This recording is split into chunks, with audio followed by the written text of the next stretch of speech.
Good morning, good morning, good morning. Welcome to Unbiased Opinion Sports Talk with the Morning Kickoff. I am your host, Tony, aka Low Tone Tony. All right. Feleipe Franks is making Carolina answer a big question whether he is their fourth or fifth tight end. He has become a legitimate tight end option, and Dave Canales had called him one of the league's top special team players. But Darren Waller is officially in the building. Tavion Sanders has real NFL production, and this room has more players than roster spots. So here's today's debate. Is Feleipe Franks too useful to cut, or does Carolina need to prioritize the tight ends with the clearest offensive roles? So I'm gonna bring up my boy Poppin. He gonna start us off. What's going on, Poppin? What's going on, man? Good Ain't morning, nothing much. Ain't nothing to Sports it. Talk. Good morning, Yes, sir. America. So, chat, I'm gonna ask y'all a question real quick. Would you keep Franks for his versatility, or keep the better pure tight end? All right. Would you keep Franks for the versatility, or keep the better pure tight end? That's the question for the chat this morning. All right. So do not leave this conversation at Franks made a nice play in practice, because later in the show we are getting specific about Tavion Sanders.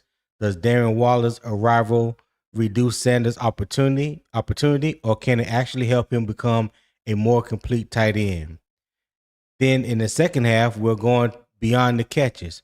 We're breaking down the 5 jobs that decide whether Carolina keeps 3, 4, or even possibly 5 tight ends, and why special teams could be the tiebreaker. So stay with me, because this is not just about who makes the roster. It is about how Carolina builds an offense that can run, protect, create matchups, and avoid becoming predictable. So, chat, give me your answer. How many tight ends should the Panthers keep? 3, 4, or 5? All right. Let's start with the player making the roster math the hardest. Let's start with good old Feleipe Franks. All right. So, facts first. Franks entered the NFL as a quarterback, then developed into a tight end while establishing himself as a major special teams contributor. In his previous Panthers season, Franks played 68% of Carolina's special teams snaps and made 10 tackles. During a Jaguar joint practice, he made a notable catch and touchdown play. Carolina staff has publicly praised his continued receiving development. Dave Canales also said Frank's special teams value can affect roster decisions at other positions. So Darren Waller was officially signed to the active roster on August 17th, adding a veteran receiving option to a crowded room that included Frank Sanders, Tommy Tremble, Mitchell Evans, James Mitchell, and Caden Prescorn. So the context is Frank does not need to become Carolina's best pure tight end to make the team.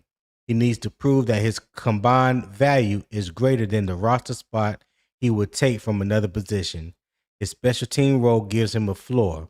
His blocking, receiving, alignment discipline, and ability to execute in real offensive personnel packages determine whether he has a meaningful ceiling.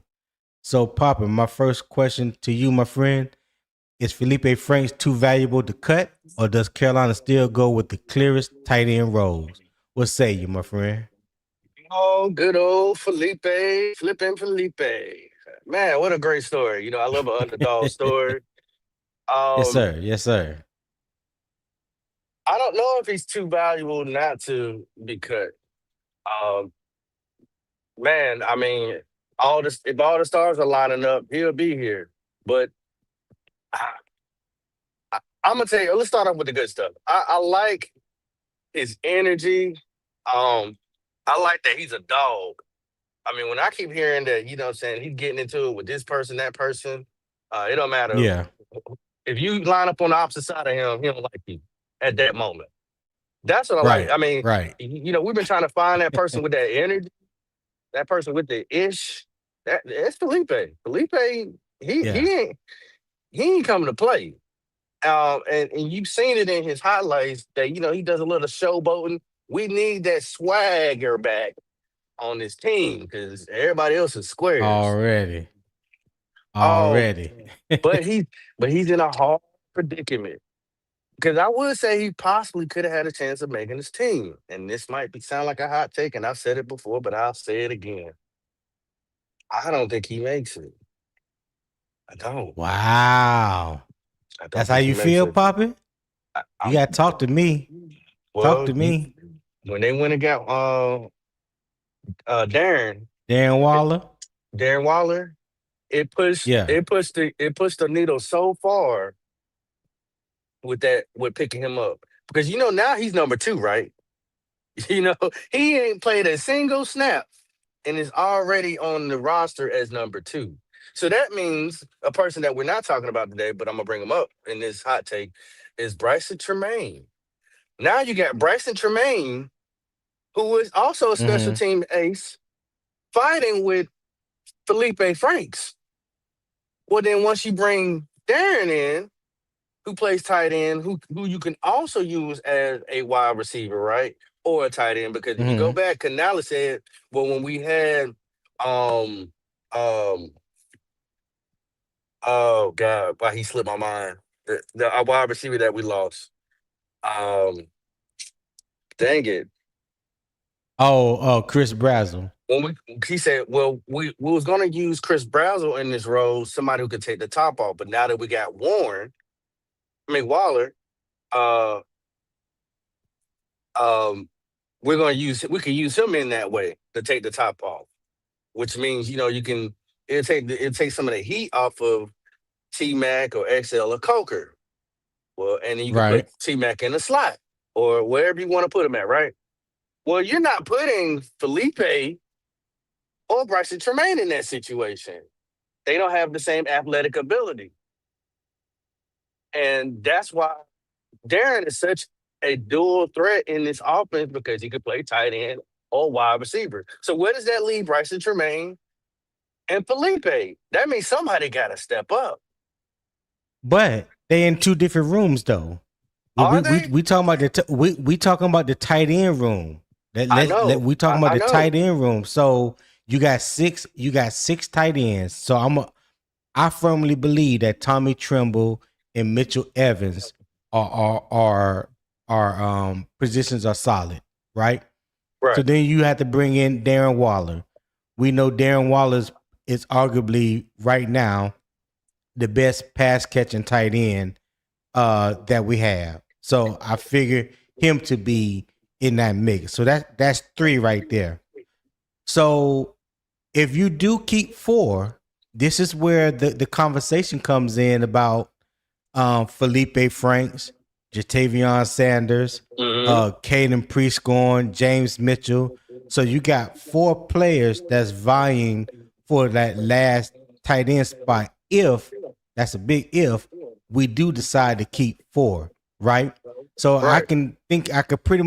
I could pretty much eliminate James Mitchell, and I could pretty much eliminate Caden Prescorn. Those two I feel like I can eliminate. So therefore, it leaves you with Feleipe Franks and uh Jatavion Sanders. So that's why they are the subject, they are the topic of discussion today. Right. So yeah, so when it comes down to just those two, that's where I think the Panthers are going to have to make a decision about who's more valuable to the 53-man roster, given that neither one of them probably are going to be in the top three.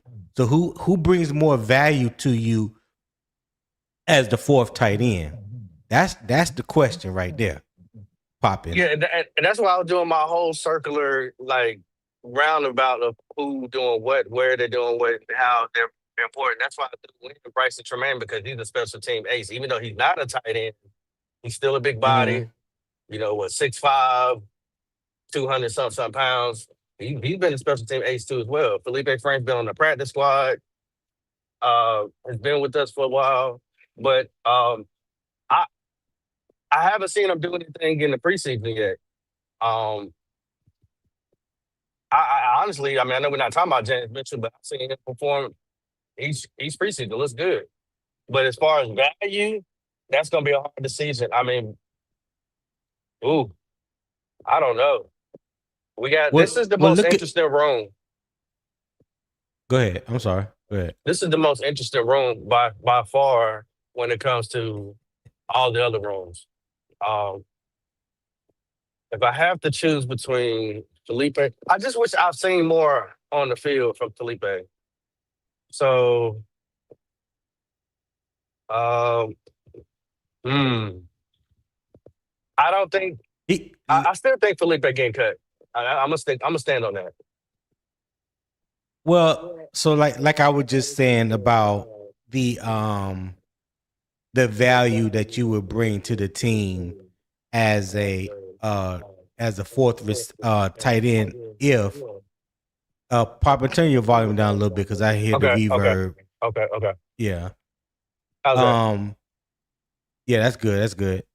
All right. Even if the Carolina decided to keep a fourth tight end, you have to remember what Felipe Franks' value is to the team. I mean, he was initially brought in because of his special teams play. That means Right. something. So whether you got him on one side playing gunner and you got Bryson Tremaine, okay, now you got your two gunners are set. So he looks to be has worked on his receiving skills, so that brings value. And believe it or not, he can be your emergency third quarterback if Carolina only chose to keep two.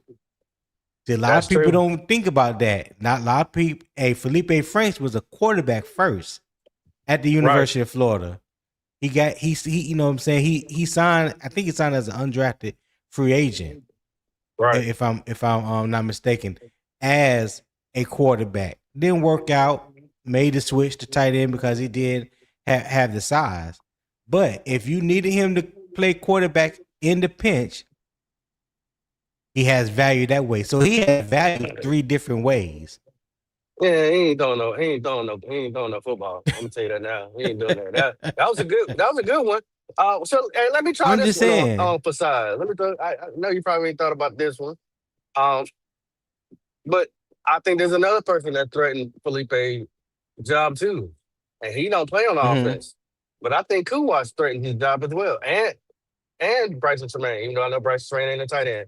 But he plays special Kuwash teams. Kuwash Kuwash He plays threatens whose job? any of the special team Masons. I think he threatens their job as Oh. well because he plays defense and linebacker and special Mm-hmm. teams. So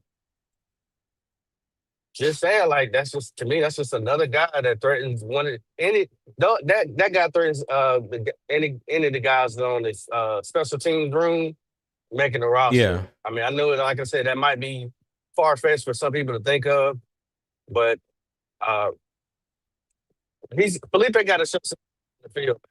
That's his only strike against him. I haven't seen him on the field to do anything. All that practicing and stuff, cool. And I know that the coaches are able to put the eyes on him a little bit better, but real game time, I haven't seen anything to actually Okay. push him above anybody. I mean, that's fair. And that is fair. I can't say that. So on the graphic that I have on the screen, Felipe Franks, what job does he win? Special teams value. Last time he was with Carolina, he played 68% of the special team snaps. He had 10 tackles last season with the Falcons. His growth as a tight end, his routes and alignment, receiving development. As I mentioned, he started out as a quarterback, so he's probably still developing into a more solid tight end role. Okay, emergency flexibility, quarterback background, like I just mentioned, he could be that emergency quarterback, third quarterback that creates an extra roster spot if you don't keep three quarterbacks. All right, as roster flexibility with that, and his 53-man impact. I do believe that he will affect other roster rooms. He's more than just tight end depth, like we said. special teams, the emergency quarterback QB3. So that just plays into his versatility, his importance. If he goes out today or tonight and have a game that matches what the coaches have seen in practice thus far, I think that does a pretty solid. I think that puts him in a pretty solid position to possibly make this team as the fourth tight end. Because even though he may not get as many reps or hardly any reps at the tight end position, we would definitely see him on special teams. And quite frankly, so when we talk about keeping that fourth tight end, whether it be him or Jatavion Sanders, let's just talk about Jatavion Sanders. Well, we'll get to Jatavion Sanders in the in the second half, but yeah, I just like his versatility, man. I like his versatility. Yeah. If his development has really caught up with him by him being a prior quarterback, and he's looking more and more like an established tight end, and he could play a role for you at the tight end position. That may speaks volume over whether or not that you keep Jatavion Sanders. Because let's just keep it a bean. Jatavion Sanders ain't looked the same ever since that neck injury. You know what I'm saying? He has not looked the same. He doesn't really bring you value when it comes to blocking. That's number one. He doesn't play special teams, right? And if you are the third, maybe possible fourth tight end on the team, what value are you bringing? So when you compare the value between Feleipe Franks and Jatavion Sanders, who has the bigger upside, right? Right.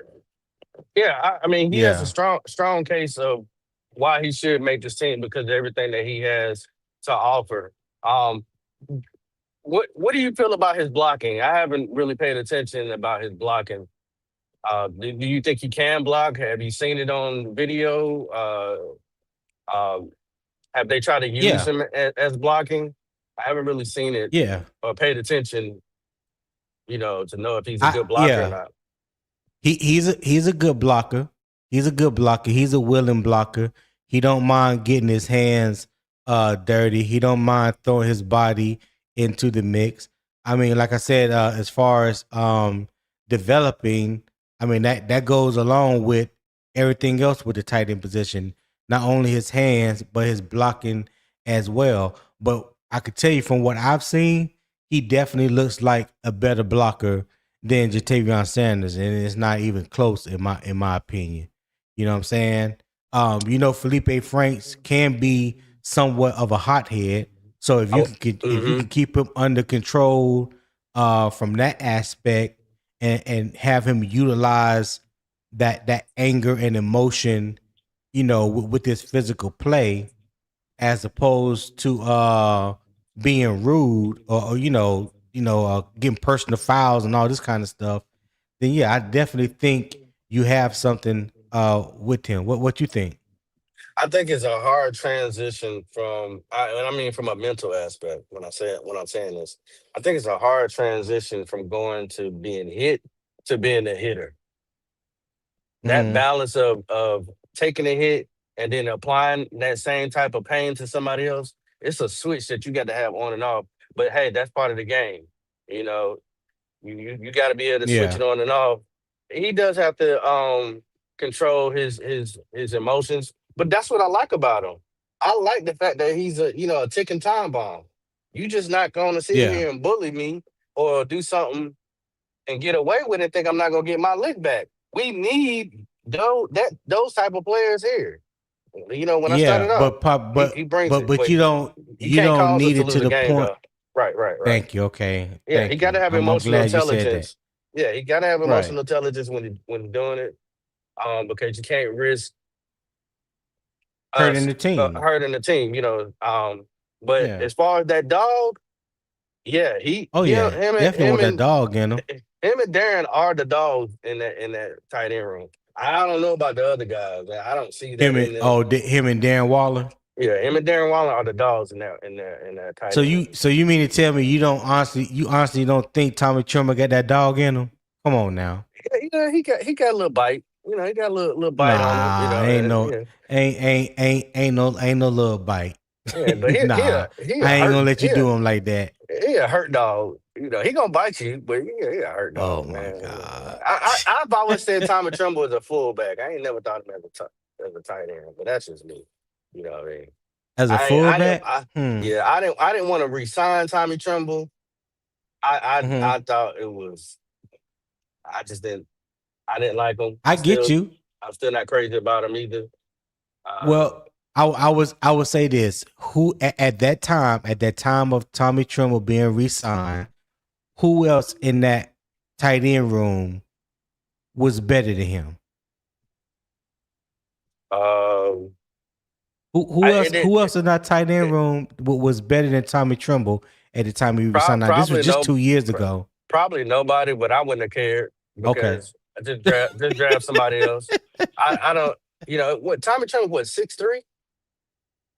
Yeah, 6'3". Yeah. Yeah. See, I want my tight end 6'5", 6'6". You know, somewhere around there. Uh, somewhere around that nature. That's why I said Tommy Tremble to me is a fullback. But hey, tell me in the chat if Mm. y'all agree or disagree. But so are you trying to insinuate that JT's out of here, Tony? Hey, it's looking that way. It's looking that way. If you were to ask me, since you are, it's not looking good for him. It's not looking good for the home team. I can say that because you think, like I said, Tommy. I don't believe this. In my opinion, I don't believe Tommy Tremble or Mitchell Evans is going anywhere. Now you sign Darren Waller. That's 3 tight ends right there. I can honestly put above Jatavion Sanders. Easy. That's easy. That's not even really a debate when it comes to those 3. So now you're talking about Jatavion Sanders and Feleipe Franks, who I believe is going to fight for that 4th tight end spot, and that's a big if we keep 4 tight ends. You know what I'm saying? And when I look at the value, just like we talked about wide receivers in the wide receiver rooms, you can honestly probably say there's at least 3 that we know that's going to make this team. That's XL, um, T Mac, and Jalen Coker. Those are those are more likely going to be your top 3 wide receivers, right? So then everybody else got to have some type of value that they could bring to the team. It's the same thing with the tight end position. Outside of those top 3 that I just mentioned, in my opinion, who the top 3, you got to bring some type of value. And right now, I think Feleipe Franks brings more value than Jatavion Sanders. Yes, I believe that. What do you believe? I would have to agree that he definitely brings more value because I'm not on the quarterback tree. I ain't on that one. He can keep that quarterback, and they ain't gonna let nobody come in unless I mean, but I understand it goes down. You know, I mean, they might put Coker out there to throw a ball before they let him throw, but I don't know. But yes, I think he does have more value as far as what he has to offer this team than JT. That is definitely uh, true. JT got to find his confidence. I'm not sure if they're willing to give up on him, even though they went and got him with a 3rd round pick, the 3rd or 4th. I think it's the 3rd round pick. Who's that? JT Sanders. Jatavion Sanders? Yeah, Would you? I think it was a third or 4th round pick. I can't remember right off the I'm top of my not. head, but it was one of those 2. Yeah. Yeah, this is a tricky situation as far as roster. I know we're not breaking down the whole roster, but things can subject to change. But like I said, the only strike against Felipe is that game tape. That game tape. Hmm. But that's from a fan perspective. From a Right. fan perspective, the Right. game tape. I ain't seen nothing on tape for game. But what he doing in Okay. practice, it seems like he's going ham in practice.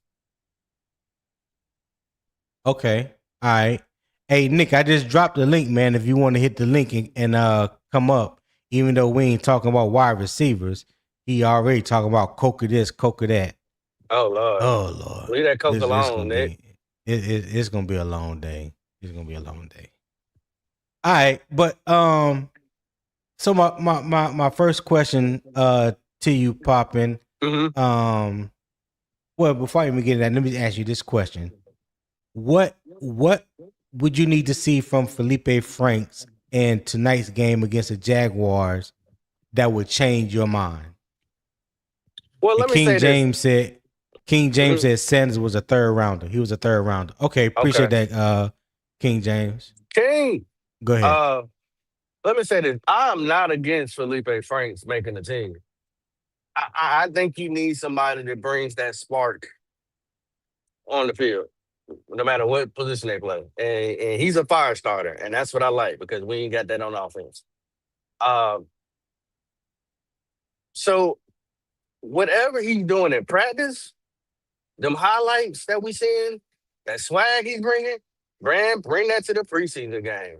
Put on a show, dominate. Uh, uh, hey, if you got a block your ass off. Not one of these linebackers over. I mean, do whatever it takes to make it hard for a good old Panther fan like me. So, cause I'll bet for you. Like, man, where in hell you can cut that boy. Yeah, yeah. Put it Yeah, on out there, and now you're making it harder on the staff, the coaching staff. Cause they're like, man, you see what he did? If he brings it like this for 17 weeks, man, we might have a jewel. This might be what we really been missing. You're not gonna be able but to, you know, knock out Warren right now. I mean Waller, but no, you, he's you not gonna dog, knock out Waller. I but don't you care if he went out and caught for 200 but yards you damn tonight. sure take He out ain't replacing Darren Trimble and Waller. JT if they ain't acting right. So hey, Yeah. Well, you know, um, I I believe because he is fighting for that fourth tight end position that he may have shown enough just in practice or in joint practices or training camp or what have you, besides his already known value as a special teamer, because that's the one reason why they said they brought him back, because he is a special team ace. He was a dog for us the first time.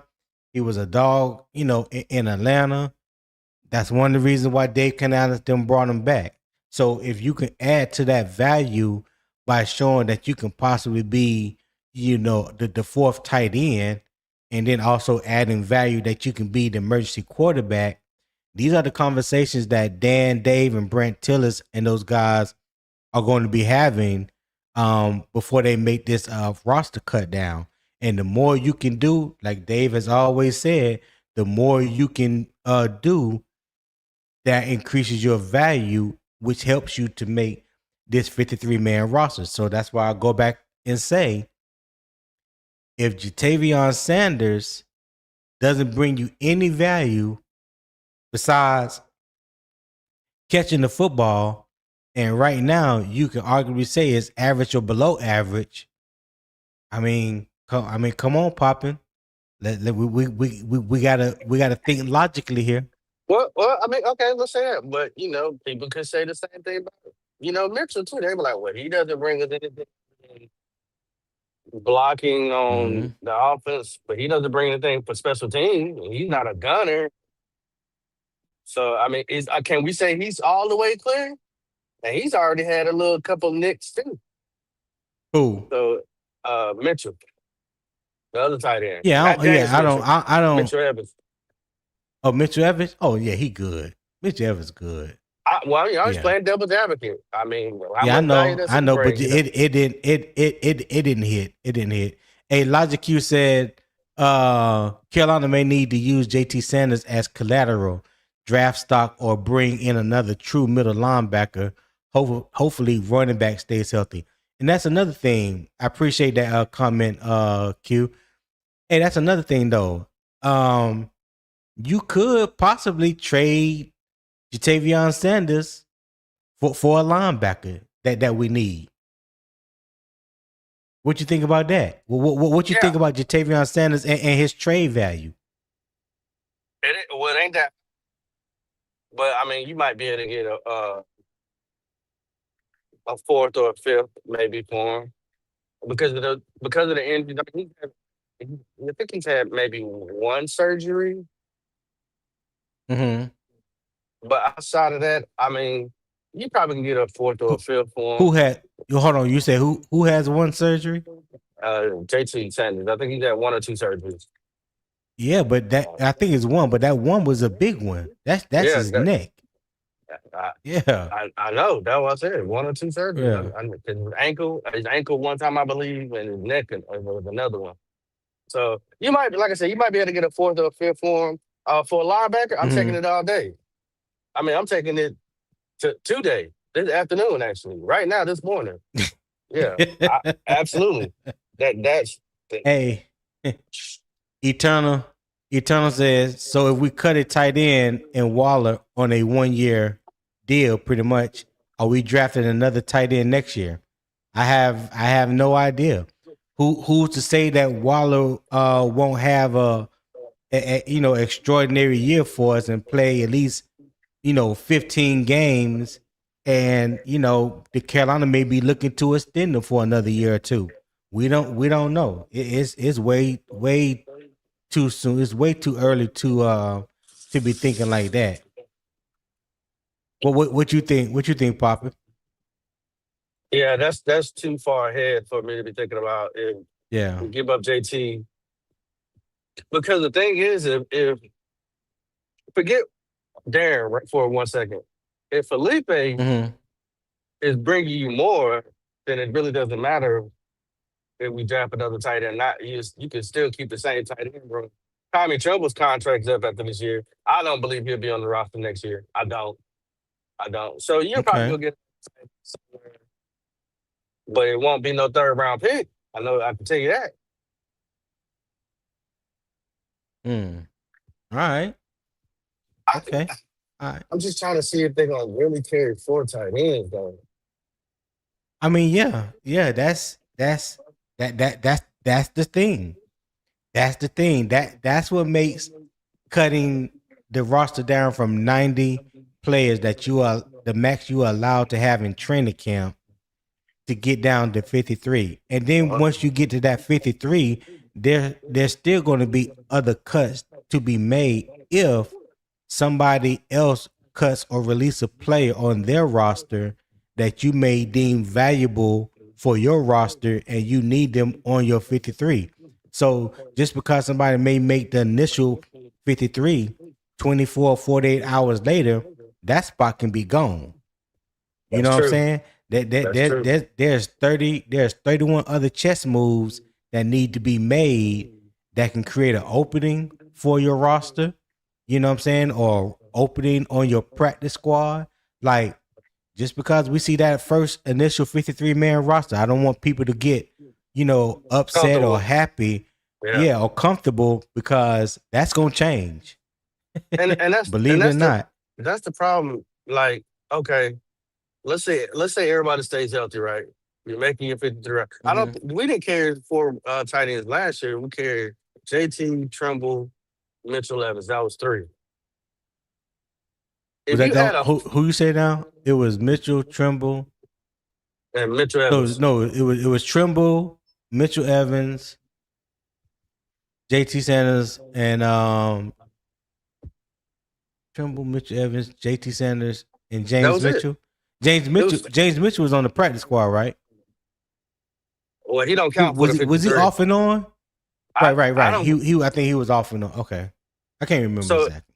But go ahead. so if that's the case, now you're saying, okay, we're gonna carry four. You're adding one more into that room. Who you say? What room is getting hit? I'm curious to hear your opinion. Running back, Running cornerback, back could be a possible. Running back could be now. That safety. there are some corners. There are some corners that I don't want to see on the roster. I like Caleb Evans. I don't want to see him on the roster. You know what I'm He's not saying? making it. Um, yeah. Running back room, they probably won't carry no more than three. I don't see them carrying 4. AJ Dillon doesn't offer you anything in special teams. How much do you value Trevor Achan in special teams? Is that something that is that a role that Jimmy Horn can take over? You know what I'm saying? I don't know. You know, so I mean, I don't know right now. I don't know right now. It's too early. We got 2 more preseason games to go. I'm gonna wait until the end before they make the final roster cut to say who I think will make the 53-man roster. But yeah, Yeah, because I don't you know. lose somebody. You lose somebody somewhere carried for a tight end. Yeah, you may carry 8 offensive linemen instead of 9. Like they better carry 9. Yeah. The 2 on, but uh, I'm just saying, the inside linebacker room, you may only need to carry 4 instead of 5 or 6. Because I think last year we only carried 4. Last year we only carried 4. The edge rushers room is deep right now. I think there's like 6 on the practice squad right now. Hold on, I got it somewhere. so I got it somewhere, and you got I meant to pull Gibson, it up for today's Paul, show. Patrick. You got Presley, um, Incune. Is Incune out? I like Incune Hold actually. on. Yeah, But I he like Thomas Incoom, but hold on, but then you talking about Cam Gill. Cam So who Gill. you keeping? Who you keeping? Cam Gill or you keeping Thomas Incoom? Um, how old is Cam Gill? He's relatively young. He's relatively young. Mm. Gibson's been doing good too. That's a hard decision. Yeah. So you can imagine we sit here racking our brains out and we ain't even got to make these decisions. You know what I'm saying? Yeah. Yeah. And Gerald Wright, he said tonight game will answer a lot of these questions, hopefully. You're right. What? Tonight's game and next week's game. Because a lot of those guys that are fighting for these last roster spots, their last chance to make a team, to make a last impression, you know, they got 2 more games to do it. They definitely got 2 more games to do it. And it definitely starts with tonight. Well, I mean, it really started last week. You know what I'm saying? Or the week prior in the Hall of Fame game, especially for those one that's trying to make the roster, right? So right now, yeah, the middle linebacker room, they got 7. We got 7 Can, on the depth chart right now. can you tell me who they are? Devin Lloyd, Trayvon Wallace, Claudia Shirellis, Bam Martin Scott, Jackson Kuwatch, May, not John Meta, You and that's it right there. Maz Mawanza. Once you got the coup watch, that's your linebacker room right there, y'all. The rest of them Okay, cut. The rest of rest them cut. okay.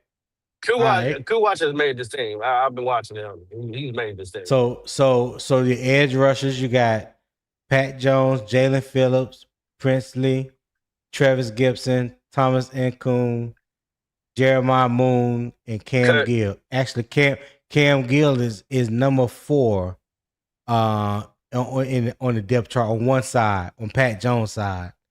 He's behind Thomas Incoom and Travis Gibson. That's how they have him listed on the depth chart right now. Yeah.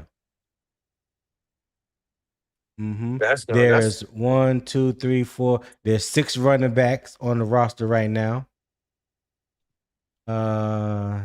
Safety. There's 6 safeties. Now this is interesting.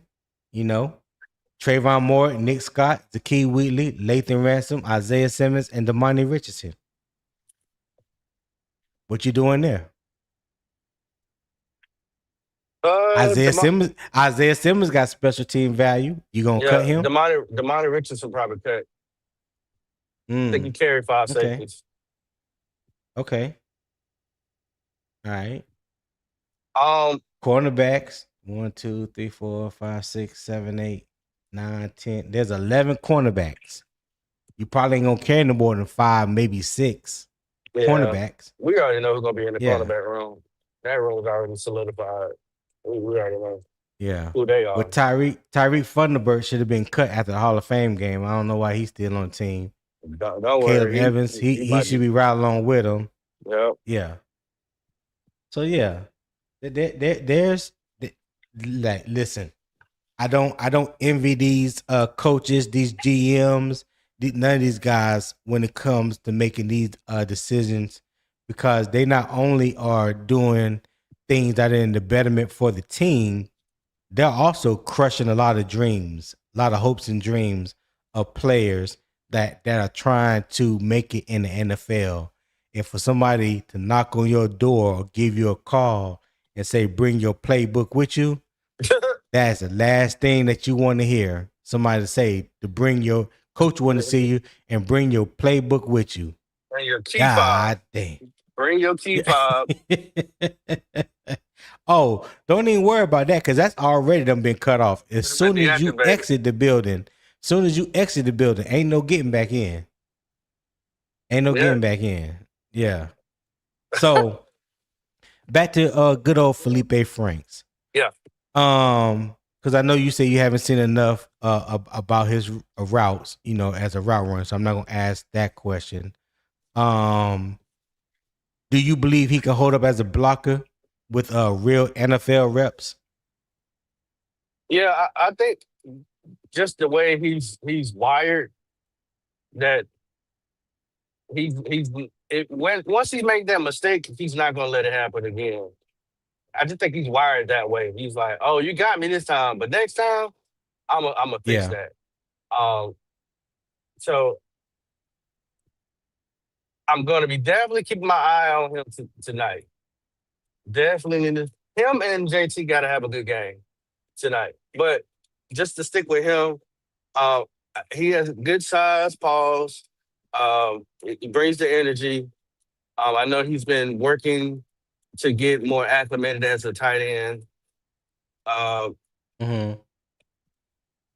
just wish, like I really wish I could say more. I just wish there was more on tape for me to go off of. This is kind of like wishing for a hope and a prayer. And so it's so hard to judge him other than just hearing the comments and seeing 1 or 2 highlights of him. Oh, he did this and he did that. It's like, all right. I've heard a lot about a lot of practice warriors. Yeah. All right. So let me ask you this then. Does his QB background actually matter on game day? It could. That'd be like, last resort. That means Bryce went down and Haynes King went down. And now you got to throw in Feleipe. So, hey, chat, I'm going to ask y'all another question real quick. Hold on. Let me go back up, because I know some people answered my questions earlier. Let me go back up to the top. And let's see. SC said versatility. I think he was the only one that responded. Yeah, SC said versatility. Yeah. Okay. Yeah, it wasn't. Okay. Y'all answer this question right here for me.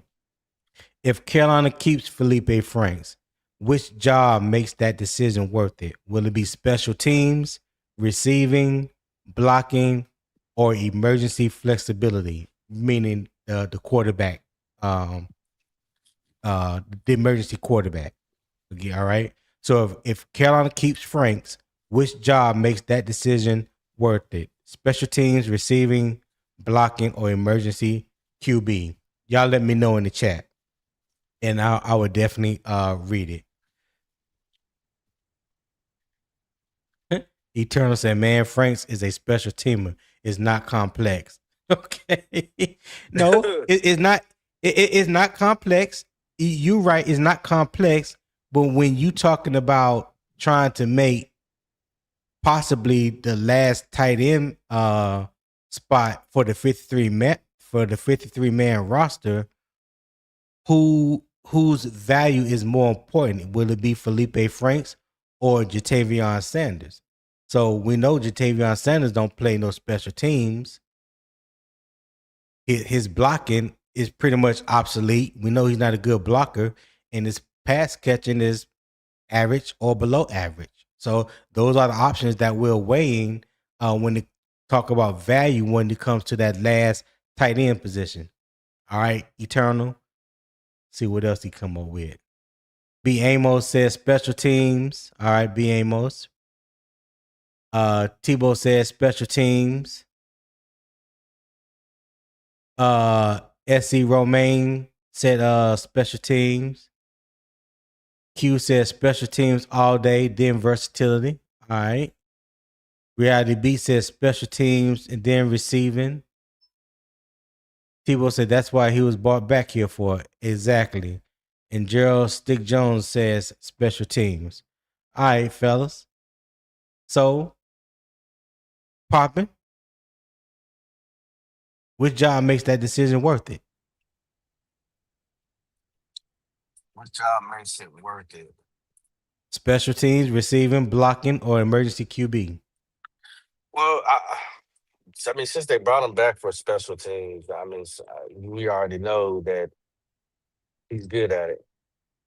But if I would Right. say receiving. If he comes in and gives us good receiving, then it makes it worth it because a lot of people don't pay attention to special teams. And I ain't gonna lie, our special teams hasn't been that great in a while. That But if is true. It has been a minute. but if he shows us something on the receiving side as well, and is consistent at it, then I would definitely say receiving. Definitely. Okay. All right. So I've already asked you what he need to show you next tonight in the preseason game. And we kind of touched on this. Well, how much should the special teams weigh in this decision? Well, I think that how much should it weigh in this decision? It's gonna weigh a lot. Mm-hmm. That's why I threw Bryson Tremaine in there because he's a special team ace as well. Uh, it's gonna weigh a lot. I mean, and then you're they're not gonna hurt you as far as money and salary and nothing like that. So it really depends on what else can you do outside of Felipe.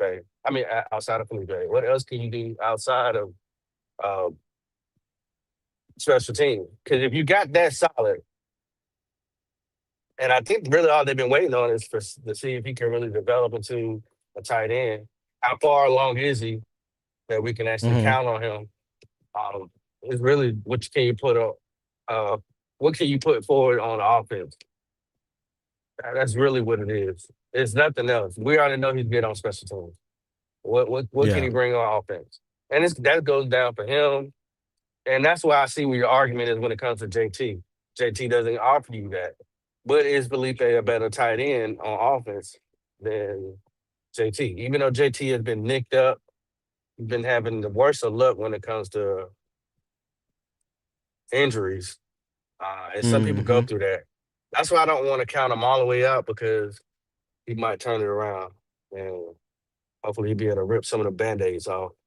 But, yeah. Is he better? Do you think he's better than JT as a tight end?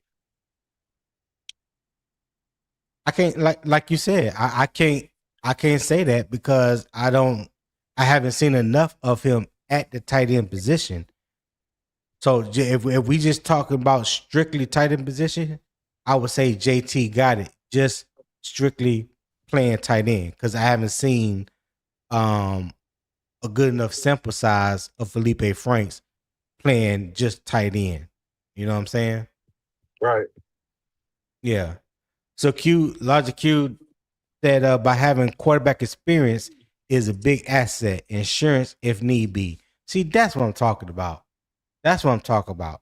And that will play a factor, even if it never happens, even if they don't need him for emergency QB3, you know, but just because he has the ability to do so, that brings value because you don't know if you will need that one day. You don't know. So it's best, in my opinion, it would be best to have someone that's serviceable, that is serviceable in that role, than not have somebody, especially if somebody that don't know the offense, and now you bringing somebody in off the street or bringing somebody in off somebody else's practice squad, to try to hurry up and learn the offense and play a position for you that they ain't never played for you.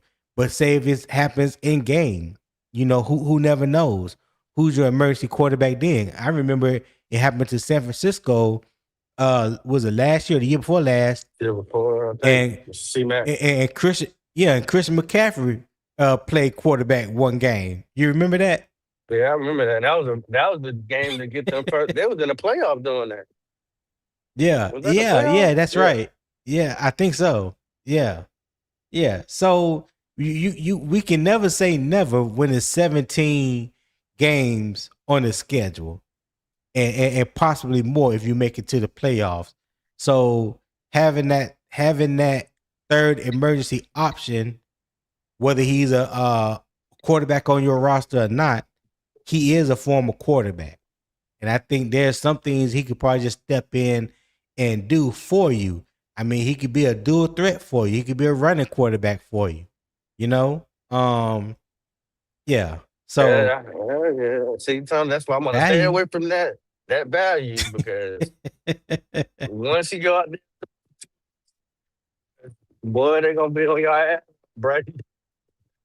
Q said with Feleipe's size and high motor, I could see them experimenting with him on defense at the edge. What? Nah, I don't see that one, Q. What's the logic in that? What's the logic? I don't see that one. Yeah, see, you was over congratulating. See, that's what I'm talking about. Well, I mean, listen. If you say something that I can agree with, I can rock with, cool. If you say something that's that may be a little bit out there, I have the right to whether I want to agree or disagree. Yeah.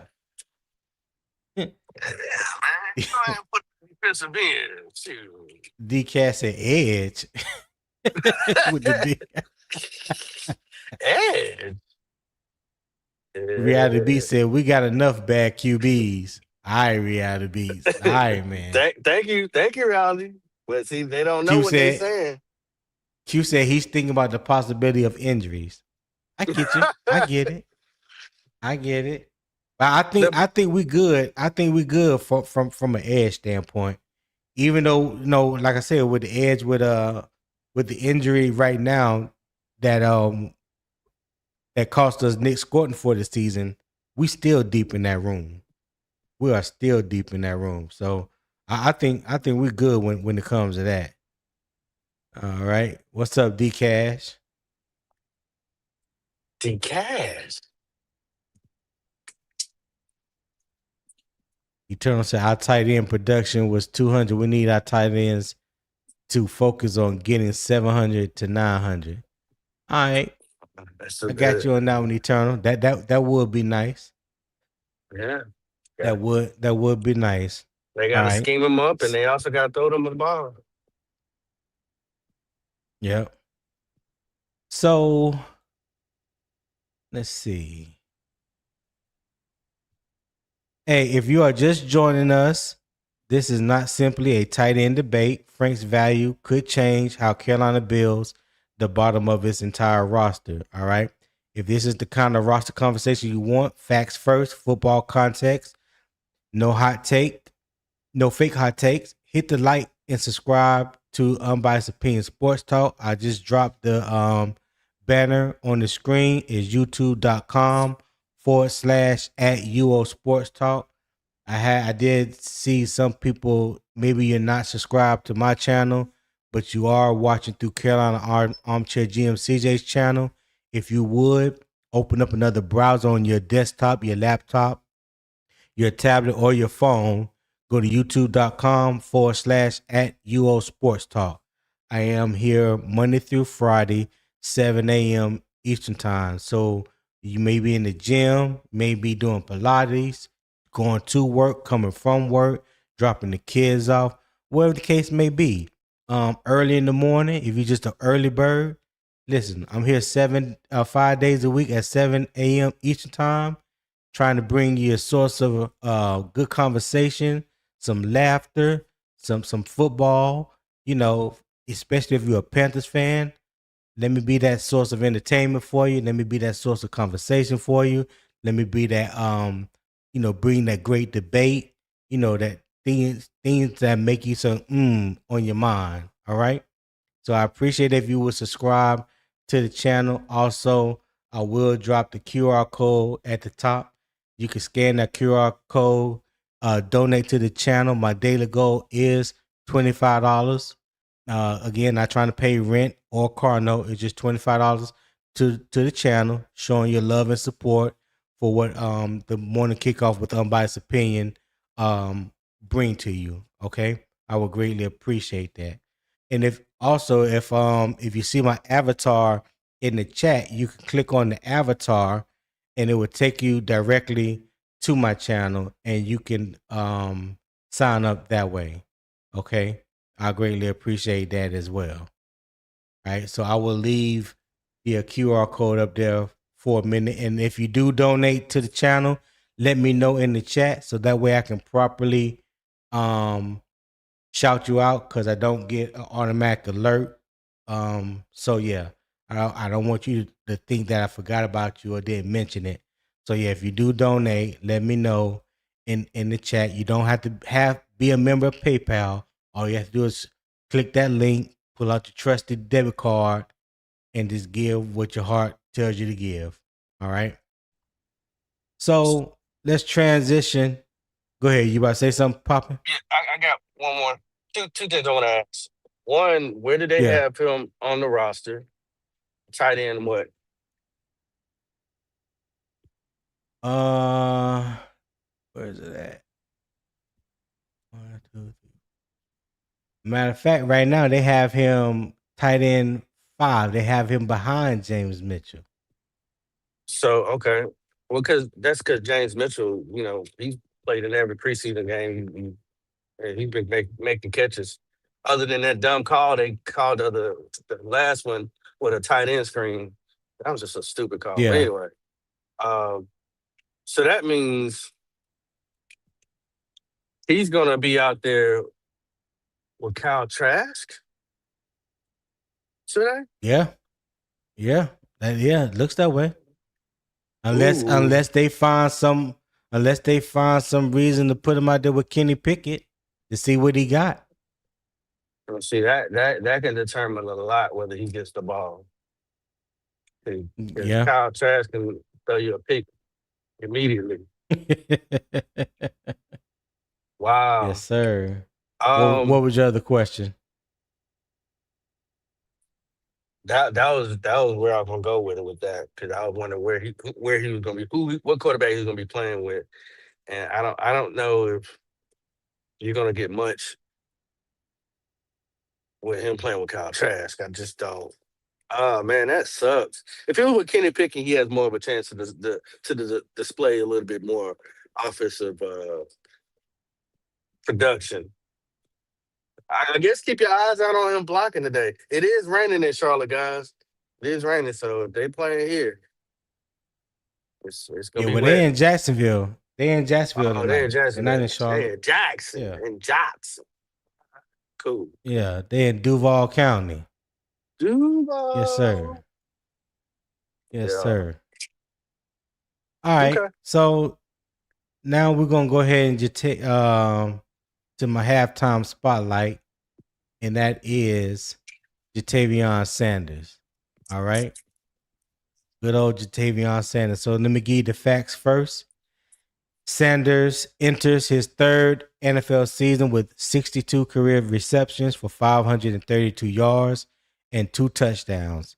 As a rookie in 2024, he led Carolina tight ends with 33 catches for 342 yards. 342 yards and a touchdown. In 2025, he recorded 29 catches for 190 yards and a touchdown in 13 games before a broken ankle into his season late in the year. Sanders is active for 2026 and returns to a room that now includes Darren Waller, whose official signing raises the standard for receiving production and creates a new pecking order question. All right. Sanders has shown he can work as a receiving option, especially on crossers, play action concepts, and underneath throws that help the quarterback stay on schedule. The next step is becoming more complete. If Sanders can improve his blocking, consistency, route detail, situational awareness, and ability to play from multiple alignments, he can complement Waller rather than compete with him for the same job. So my question to you, before I get to the question, Poppin, have 4 things up here on the graphic that's on the screen. Tavion Sanders, what is his best 2026 role? So the offensive upside question, the production to date, we just mentioned 62 carries, 62 career receptions, 532 receiving yards, 2 touchdowns. What he does well, crosses and play action underneath target. The next step, blocking consistency in multiple alignments. So his 2026 role, is he a starter or a tight end 2 in 12 personnel? Is he a mismatch weapon? So my question to you, Poppin, does Darren Waller's arrival limit Jatavion Sanders' role, or does it actually help him grow into a more complete tight end? What say you? It can do all of that. It definitely. I mean, to me, Darren Waller's number one, but that's just my opinion. He's the number one tight end. I like the fact that well, we ain't talking about Darren Waller, so we'll talk about. I'll get to him later. Um, but he can help JT develop, but he can also stifle him if Waller comes in here and being healthy, then you got a problem on your hands because you're not going to see the field as much as you should, or you're not going to get as many opportunities than you would if Darren Waller is just okay. He's just giving you, he's giving you enough production, but he's going to need to be switched in and out with other players depending on what we're doing and depending on how much gas he got in the tank. So, but I do think, um, I'm not all the way out on JT.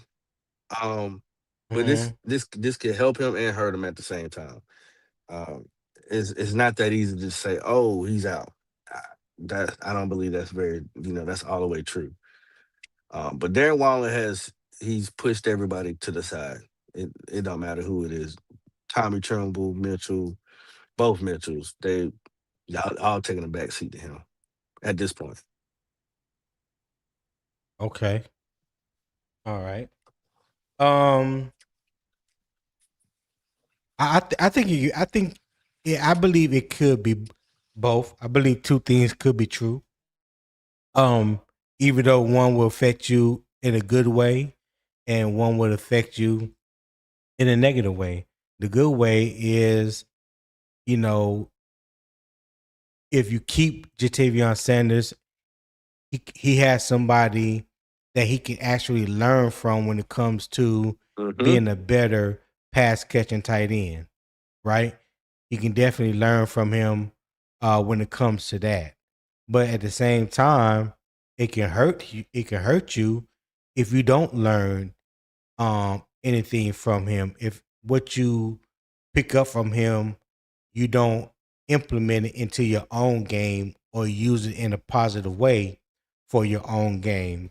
That would if you don't do that, then you're no longer beneficial to the team in a positive way. Because right now, that's only the really true asset that you bring to the team is being a pass catcher. You know, so That's why I say it can be good or it can be bad. Because if Darren Waller comes and just shows out, you know what I'm saying, and basically take your spot as that pass catching tight end, then I mean, then what? I would love it. I would love to see him make the team and become a dual, not a dual threat, but him and Darren Waller become a threat in 12 or 13 personnel when there's two tight ends on the field and say it's third and long and they both leak out for routes. You know, I would love to see that. But I think Jatavion Sanders is fighting for that possible fourth wide receiver spot. I don't think his time in Carolina is as secure as some people may believe. I think he is falling down the pecking order for the simple fact of the presence of a Darren Waller. You know what I mean? So that's how I feel when it comes to Jatavion Sanders, and it's not anything negative or trying to speak negative on him. Though this is just part of the politics of an NFL player when you're in a room and you're not the top one or top two options at that position, right? It's not like it's a wide receiver or a cornerback or, linebacker where they keep, more than three guys. This is a very limited room. And if you don't, if your value isn't good enough just to keep you within the top three, then you have to have value somewhere else. And as of right now, he doesn't have any special teams value. You want him Would you out of say here, to that, don't Poppy? you? You want him out of here, don't you? No, I'm just messing that ain't with what I said. you. That ain't what I said. Hey, real quick, shout out to Logic Q 1911 for becoming a YouTube member. I know CJ will be happy about that. I know you're watching through CJ, Carolina Armchair GM CJ channel, so I would definitely let him know if he's not listening in this morning. But thank you for your membership. Go ahead. What you get ready to say, Poppin? Something stupid. No, I definitely. I mean, both of them on the field at the same time. Butler and if JT was I like, can bear you. Okay, go ahead. You sounded low. oh, okay. I'm trying not to talk too loud because I'm in this Oh, okay. Bojangles and I don't want the music getting caught up on your show or any No, copyright or you good. whatever. You good. You good. Uh, but yeah, I mean that would in the perfect world is if you have them in like you said that 13 personnel where they're both out there and you now the defense don't know who to go after. Oh man, Mm-hmm. it's tough slating, man. It's tough slaying. Yeah. Hard situation. These are the questions. These are the questions that the powers to be, starting with your head coach, starting with your GM. These are the decisions that's going to have to be made in a couple of weeks, and it's not going to be easy. Let me Not ask gonna you this, be easy. Tony. I'm just trying to help them get ahead of the curve when it comes to discussing it. Go ahead. Do, Go do you ahead, think Bobby. do you think the Panthers mismanaged JT? And reason why I asked that is because one year they had him come in at one weight, then the next year they tell him to come in lighter, and then he gets hurt again. Do you think that's a mismanagement with him as well? I can't. So you're not the first person I heard say that, and I don't ever recall or remember anyone saying that he needed to drop weight. He was only like 255. So how much weight did he need to drop? I think that was a hit. That was a him decision wanting to get into better football shape. I don't think the Panthers asked him to drop weight because he wasn't overweight. I never understood that when I hear people say that. Like, he ain't like he came in 275, 280 pounds. I mean, he was like 255 at the most.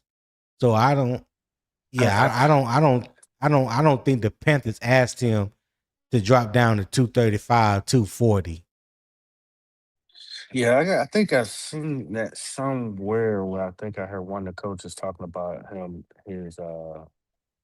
his weight, and I think that's where all Mm-hmm. that spiraled from.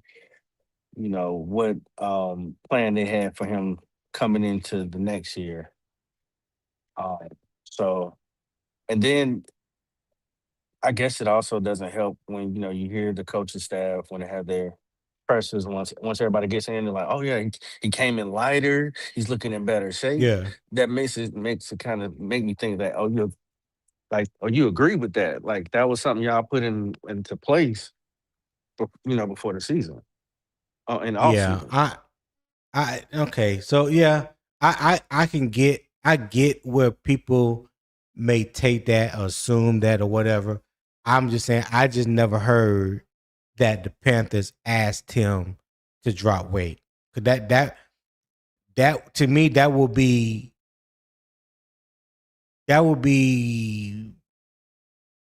contradictive to what they want in a tight end based on the scheme that they run. I mean, I know that Tommy Trimble is like around 240, 245, but he plays bigger than his weight when it comes to, comes to blocking and things of that nature. Um like I said, Tavion wasn't no bigger than like 250, 255. So for them to say, yeah, we need you to come in lighter, I don't believe that was the case. And plus, I never heard that they asked him to do that. Okay. Yeah. Okay. So let me ask you this, Mm-hmm. Poppin. Is Jatavion Sanders a move tight end or inline guy? So is he more of a detached guy or inline guy, meaning he's on the line of scrimmage as a blocker? Let me say that. As a blocker, he's not the best blocker. Does he try? Yes, he tries. I think he's a move tight end. Uh, Hmm. that's just not his thing. That's what he needs to develop outside of staying healthy. That would Hmm. bring more value to the team. I didn't want him coming in lighter. I wanted him to get bigger. Pause. I want him to get bigger, stronger, so that way that he can have more of be more of a force out there. But that's why I don't really like 6'3" type of tight ends, because to me, I mean, there's some good ones, but you got to come with a lot of other things too. Um, yeah, yeah. I would say he's a tight end. You move around. He's a weapon. Okay. He's a weapon. He's Is definitely a he? weapon if you use him correctly. Now He could. what whoa. Now what do you mean by that? What do you mean use him correctly? Well, I mean, You don't think the Panthers have attempted to use him correctly? Is that what you're saying, Poppin? I Is think that what you're trying to throw out there in the ether? I don't know if I had to throw it out there. I think it's out there already. I think we don't use our tight ends that often when it comes to our offensive scheme, except unless you just want them to block. I mean, you know, I Mm-hmm. don't think they actually.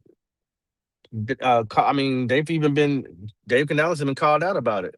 He got a little frustrated, got a little zesty, if I may say, about the tight end room, complaining about they don't feel like they're really used in the offensive scheme as a weapon. And he's like, no, that's not true. We do use them.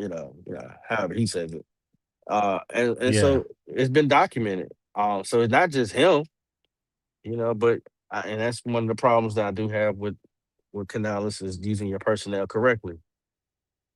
So far, it looks like Brad Isaac knows how to use tight ends, so maybe we have to change of ties. But he's a weapon. Okay. He got great hands. Pause. Yeah, it's a lot of pausing when it comes to Tavion Sanders from you, popping. What's happening? I don't know. I have no clue.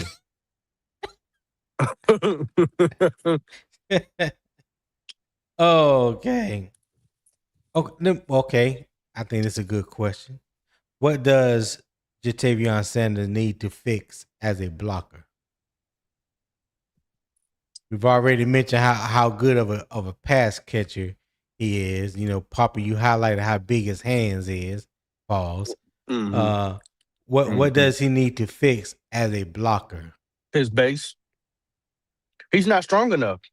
It's going to take him a whole nother offseason to get that corrected because he's too light.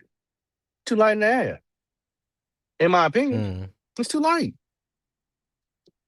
I mean, you're until XL came in this year, y'all weren't that far off as far as weight and size. I'm just saying, like, honestly, y'all ain't that much different. You're a tight end. You have to be a hell of a rock out there because you're doing so much.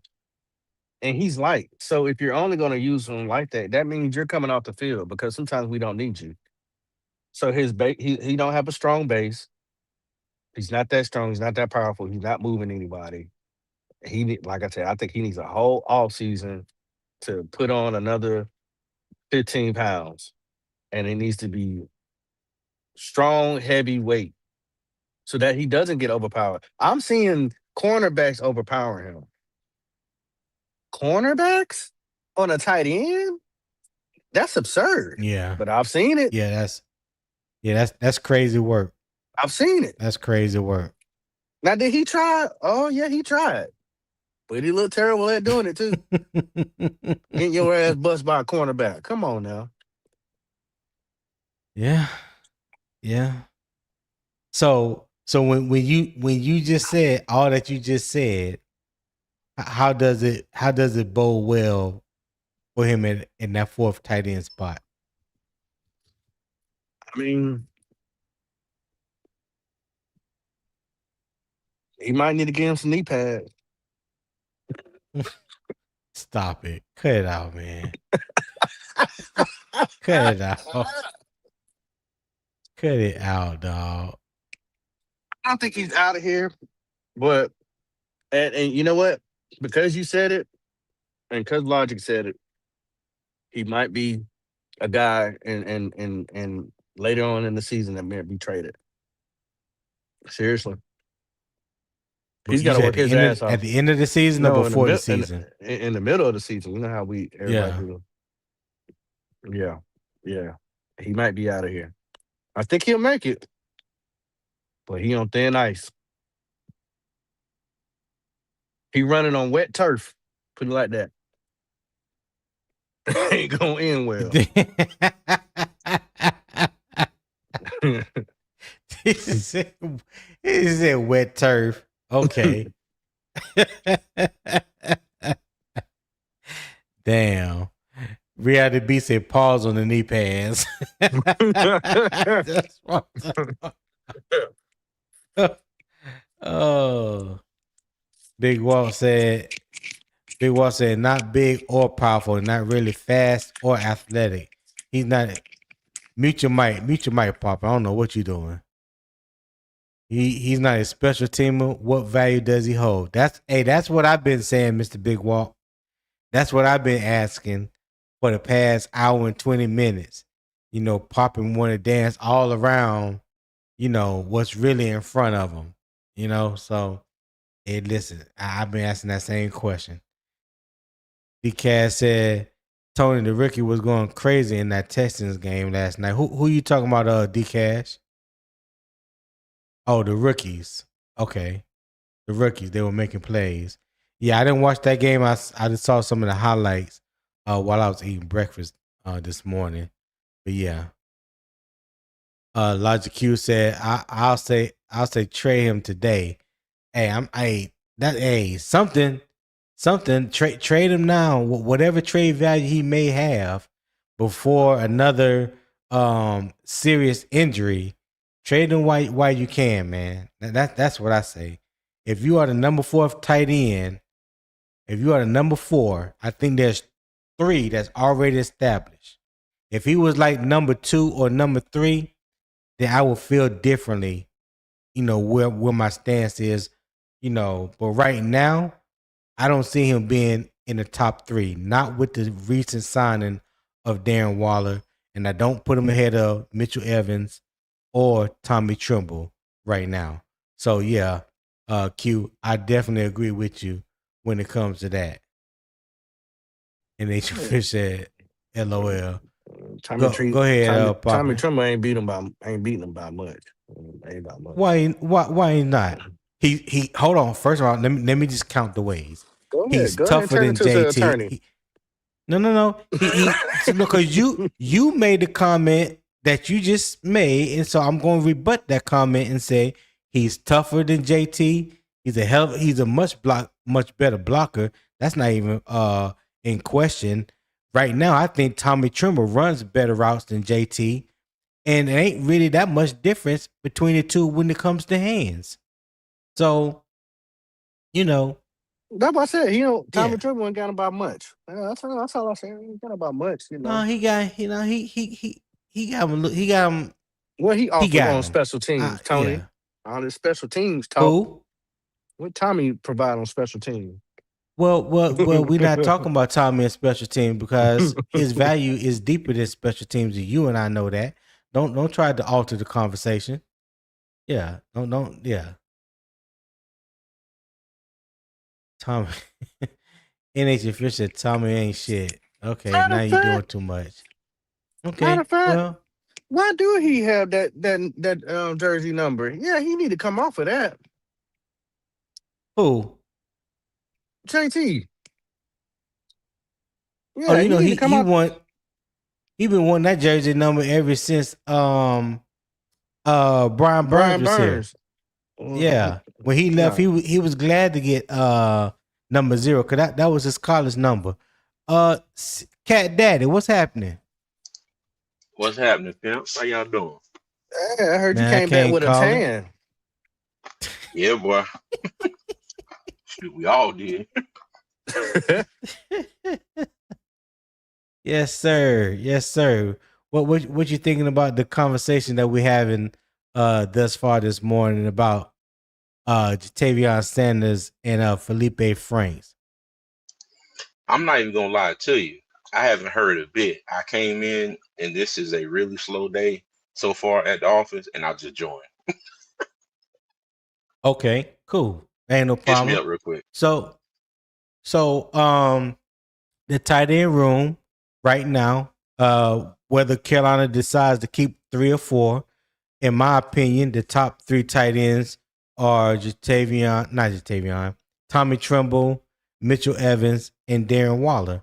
So I was asking if Carolina was to keep a 4th tight end, who would be more valuable for Carolina to keep? Would it be Feleipe Franks or Tavion Sanders? What say you? I'm not gonna lie to you. I like Tavion Sanders, but if I had to choose as of right now, I might choose Feleipe Franks. One, because his value on special teams, and 2, if you keep Tavion Sanders and you keep Darren Waller, as far as the injury front, you basically got 2 of the same player. You know what I mean? Both of them are injury prone.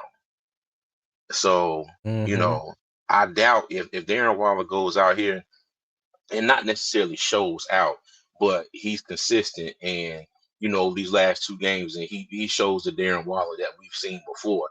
Hell, even if we get the Darren Waller that showed up against Carolina last year when he played for Miami, Sanders is going to have to do something. Now, I say that if I was running things, we got to remember this is Dave and Dan, and they have shown, that they are not willing, to make a whole lot of changes, especially with the players that they drafted. You know what I mean? So we'll see. But if it was up to me right now, I'd probably keep Franks. Yeah, that's where I'm at too. Because like I said, you have to have some value when you come to that tight end 4 position, And right now, when you look at value, I think Feleipe Franks brings better value. He can be. We know what his value is on special teams. That's one of the reasons, or the main reason, that Carolina brought him back. Then you look, he can be your emergency quarterback. He can be your QB3 if you decide not to keep 3 and just stay with 2. And from all reports, from what I'm hearing, is that his game as a tight end is getting better, especially his catching ability and his route running. So the only thing that Tavion Sanders really bring is that he's a pass catching tight end, and I can argue that he's just an average or below average at doing that. So, if it, to me, if it came down to those two for the fourth tight end position, I believe that Feleipe Franks will win out when if it came down to it. So hold on real quick. Let me shout out Reality Beats 11 for the $4.99 super chat. He said JT longest passing reception is 18. Mitchell Evans is 45. Tommy Tremble is 54. JT is our weakest link at tight end. Is no threat at all. You said it, I didn't, Reality Beats, but I appreciate that $4.99 super chat, my God. Thank you for supporting the channel like you always do. What you think about that, Poppin'? What Reality Beats just said? What you think about that statement? I ain't mad at him. I mean, he put up the stacks, and hey, if that's what it is. That's what it is. I'm not saying here, champion for JT, but CJ made a great point. Something that me and you discussed about Zavala, the koala. Canales likes to he's for some reason, Bruh. he holds on to people that he's used to. Oh, we know these guys. Okay, well, no one to get you fired if you don't put the right people in here to win the games. So whether JT stays or go, I think he's still gonna make the team just because of familiarity. I just think that's what's gonna happen. We're not gonna give up on him yet, which I understand that some players don't need to be give up on so quickly. Like I said, he's what if they? Mm-hmm. No, go ahead. I'm sorry.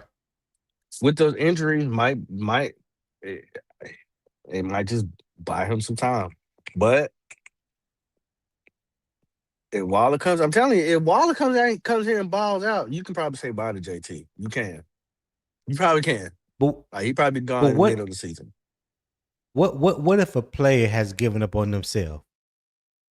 Then what? Then nothing you can do then. That's on them. Okay. That's on them. Yeah. Okay. All right. Hold on. Can I answer that too, Tone? Yeah. Go ahead, cuz. But let me say this.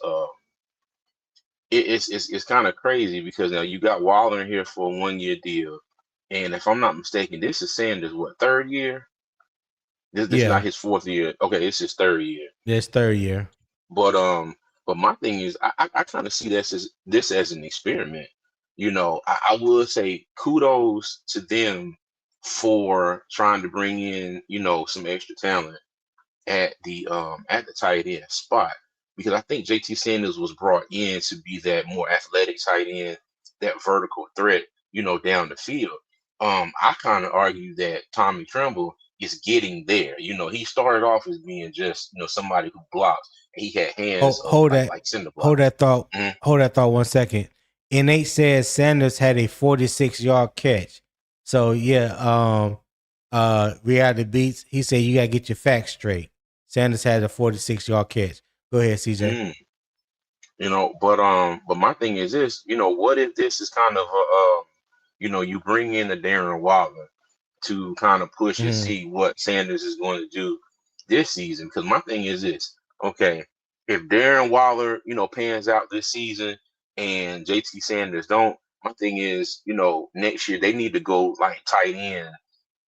Well, depending on who else works out too, they need to go tight end like round 1 or 2, or something. Like they need to go out here and get one of these, premier tight ends come out the draft. I don't know who that is. Don't let Will hear you say that. Why not? Don't get him a damn defibrillator. Why? Don't bring him back to life because Yeah.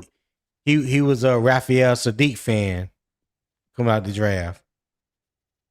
Raphael I'm Three. talking about Kenyon Sadiq. Oh, I was about to say the singer.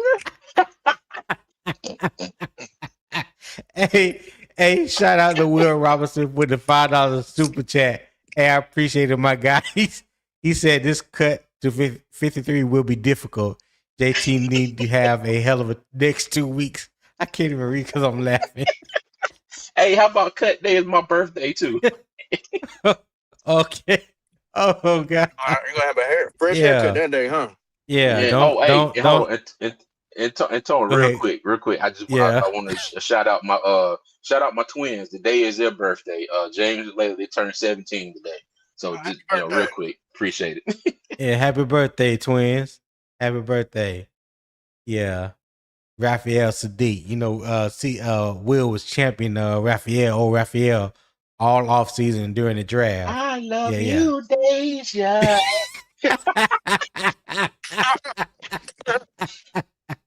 Now that boy hurt. Oh, God. Yeah, exactly. Oh, Exactly, he Poppy. is. Yeah, he hurt for real. Mm-hmm.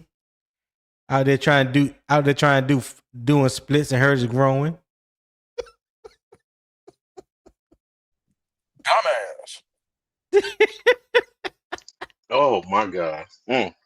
Oh, My head hurt already. ain't nothing like getting up on the Will skin because he probably can't even tap pull in up. this morning. I mean, the He meeting. can't even- The meeting's over with. Cadets, shut this thing down. They calling got out to the go gray right beard. now. Oh God. They calling out the gray beard. I got to go. Oh God. All right, get your ass out of here. Get your ass out of here. Don't do that. You're going too far now. You're going too for real. far. I Yeah, didn't your know. lane now. I Yeah, didn't your know. lane.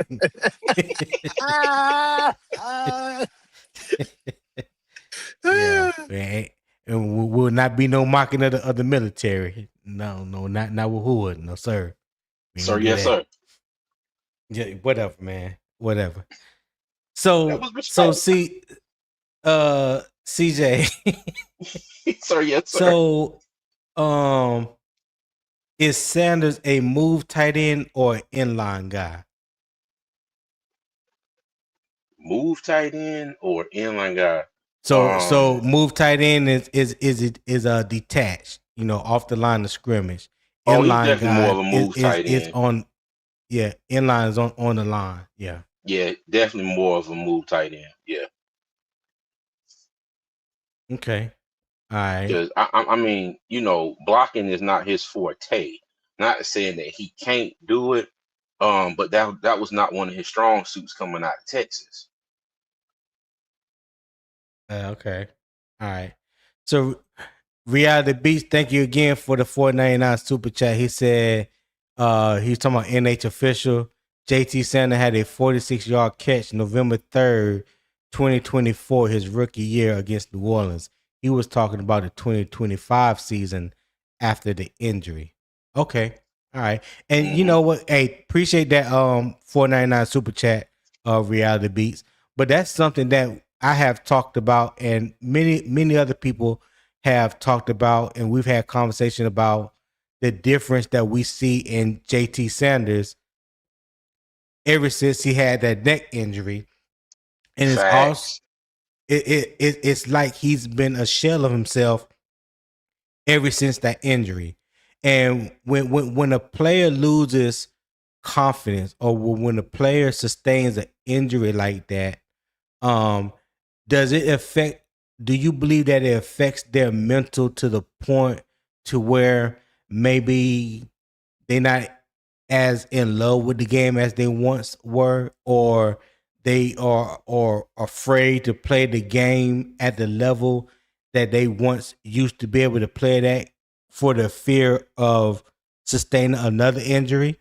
You know what I'm saying? Like, is it something that a player can overcome, and how long does it take for a player to overcome something like that? Because one thing I do know, and just watching the game, is that these teams, coaches, GMs, whoever, you're not going to get such a long leash to overcome all these things, because there's players coming out at your position every year.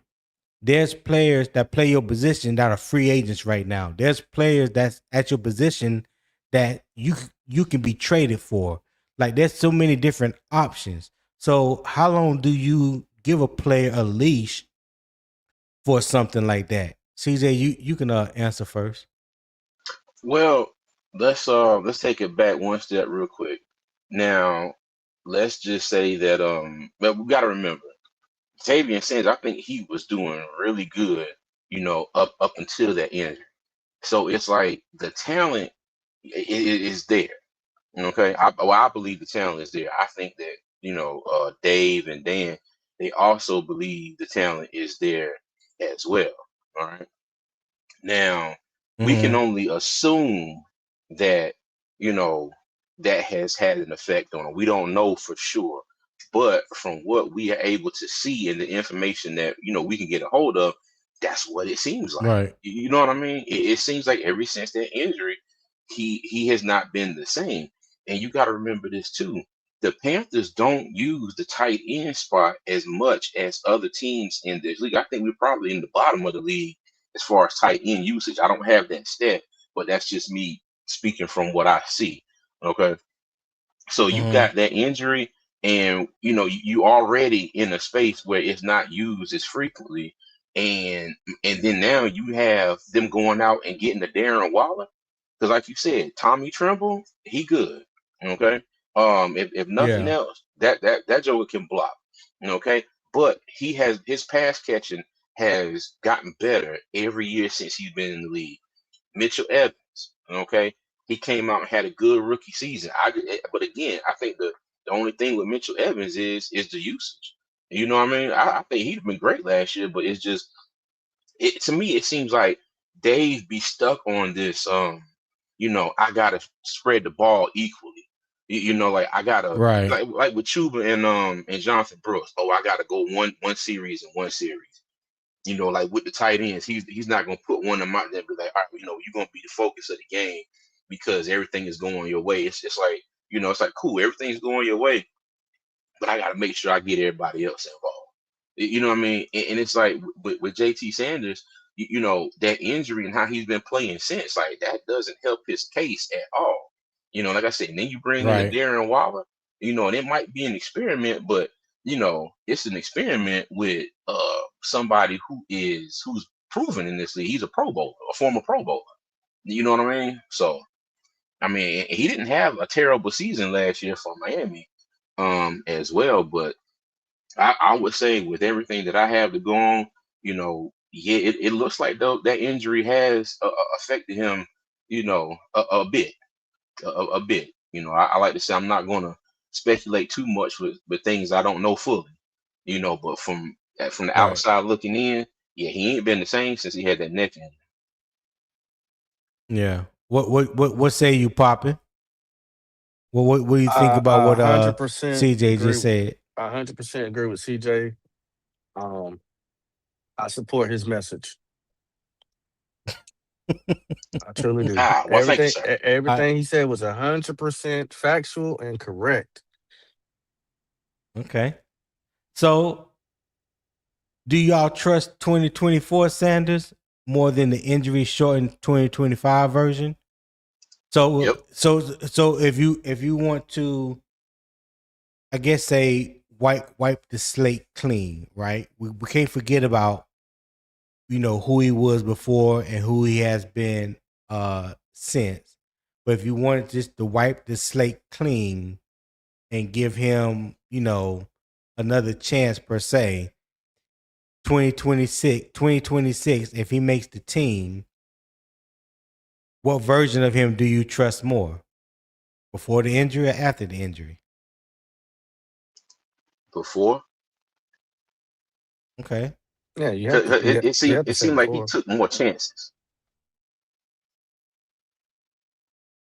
Yeah, yeah, yeah.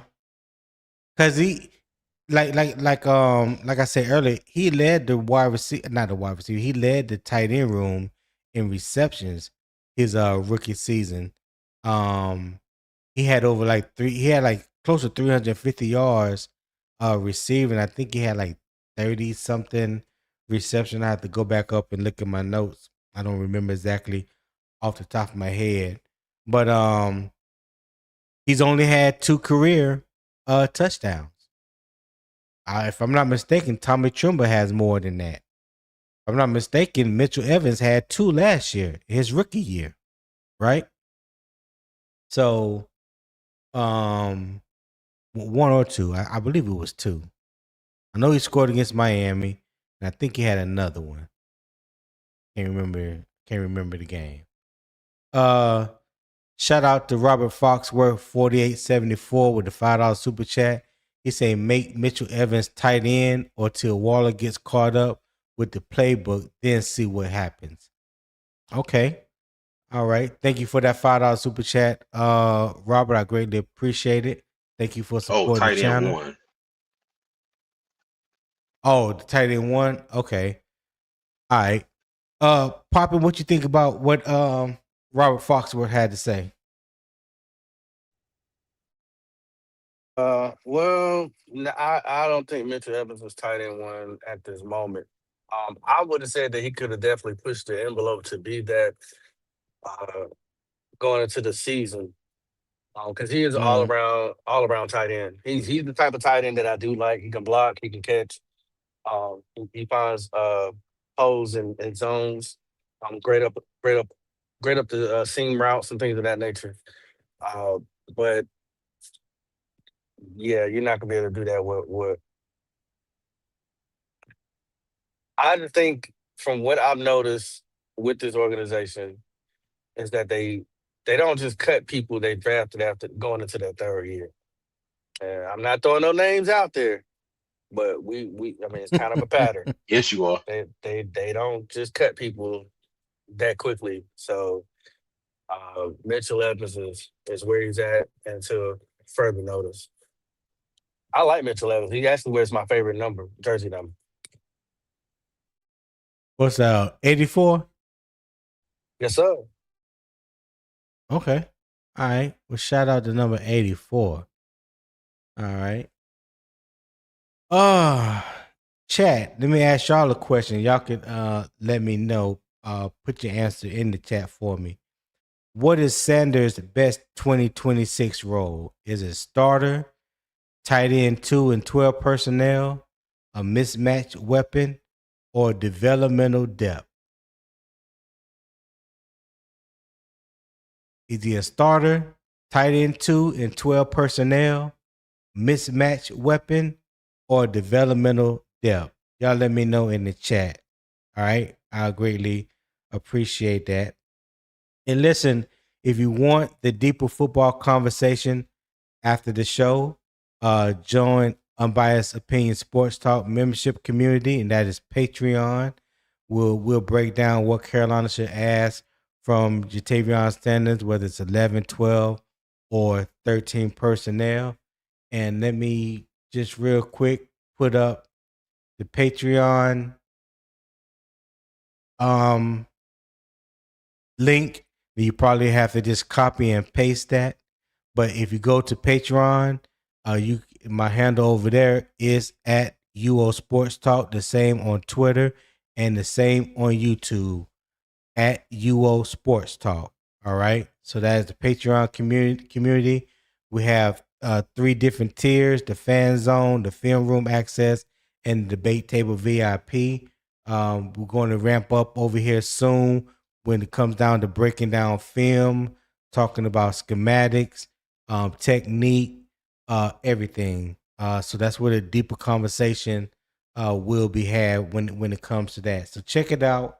You can also become a free member. I do post over there daily after the live, so you can interact with me over there as well. I'll greatly appreciate it. And support the channel. All right. Scan the QR code right there at the top right. It will take you to my PayPal. I would greatly appreciate it. Donate whatever you feel like your heart lends you to donating. There's also a pinned comment in the YouTube chat at the top that will take you to the PayPal link. You do not have to have PayPal. I know some people have wondered about that, have asked about that. You do not have to be a member of PayPal. Just click the link or scan the QR code.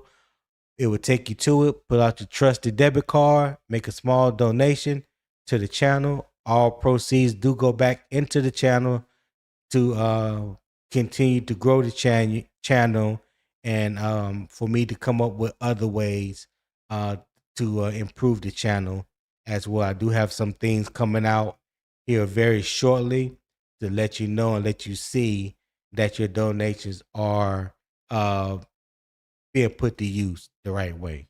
All right. So I greatly appreciate that. Hey, Tone, can I add on to that? Yeah, go ahead. Hey, and all of those who don't trust PayPal and want to donate cash to Tony, if you're in the Charlotte area, I'll meet you at Sugar Creek in 85. Okay, right there at the 7-Eleven. All right, and then I'll make sure Tony get that cash. All right, I'm sorry. Go ahead. So yeah, the best way to do it is through the PayPal. Don't trust the hand to hand. Wow. Oh my god. Don't do it. Don't do it. I cannot. I refuse to let y'all trust that. Doggone boy. I tell you. I'm sorry. I'm sorry. Nah.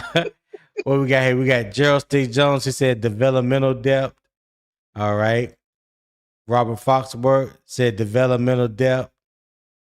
Sideburn 21 said developmental depth. Okay. D Cash says Waller, Trimble, Evans, with Franks being good on special teams, and JT really is the odd man out. And that's what I've been saying. That's what I've been saying, D Cash. He also said developmental depth, but would be hard to keep unless somebody gets hurt. That's a fact. Reality B says Waller, mismatch weapon, basically taking Brazzle's role. I wouldn't say that, but I get what you're saying. Tip Drill Will said that debate table is where I will convert Tony to a Cam Hall of Fame supporter. Let me tell you, this dude here would not let it go. I'll be right back. Yeah, you know what? I'm just gonna go past that comment. I'm not gonna even give it no energy. Candy Girl with the laughing emoji. Jay Hudge said Joe Person put out 53-man roster projection on the Atlantic. Okay, is that new? Athletic. Oh yeah. Oh, Athletic. I said Atlantic. My bad. Yeah, the Athletic. Is that a new one, Jay Hudge? Because the one I'm looking at, I think had came out on the 11th, if I'm not mistaken. So yeah, let me see if I can find it real quick. Hey, Tone, why you do that? Can I ask y'all this? Yeah. So, and I'm looking Oh, you just posted past that. this season. Because the thing is, this is the last year of Tommy Trimble's contract. Okay, Darren Waller signed a 1-year deal. So when the season is over with, and hopefully, the season ends with a playoff run, praise the Lord, hopefully. But so come the off season, we only gonna have 2 tight ends signed to the roster if Sanders isn't, cut in the before the season starts. So that room is going to be really, really, really thin. And I'm thinking like this, now the kind of you see what Bryce Young does this year, okay? Because there's still there's still a chance he might not make it back next season because they haven't signed his him and his extension. Well, no, let me say they did pick up his 5th year, but even still though, he still got to go out and ball out because they haven't signed him to an extension just yet. But anyway, this tight end room is gonna be like super thin. So don't leave out the them taking the tight end, first, second round. My thing is this: if they do go tight end, I hope they take tight end first round. But again, this is Carolina. It depends on the needs that we have, at other positions. And Darren Waller is like what, 33 years old, if I'm not Yeah. mistaken. Yeah. So Yeah, something like that. Yeah. Yeah. Like I said, I say all that to Okay. say, looking forward, tight end gonna be real interesting. Well, look, we're gonna look at the roster update that Joe Person put out on the Athletic.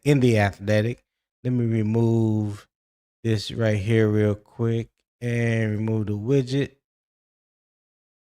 And let me blow this up. So let's look at and let's see what he have here. All right. So the 53-man roster projected with Darren Waller in, which tight end is out. That's fun though. We already talking about it, Joe. So let's see what he have. For quarterbacks, he got us carrying 3. Bryce Young, Kenny Pickett, and Haynes King with Kyle Trask as the notable cut. Running backs, 4. Chuba Hubbard, Jonathan Brooks, Trevor Etienne, AJ Dillon. So no notable cuts right now in a running back. Say what? I said that's what I'm talking about, Joe. I'm champion for AJ Dillon. I'm sorry.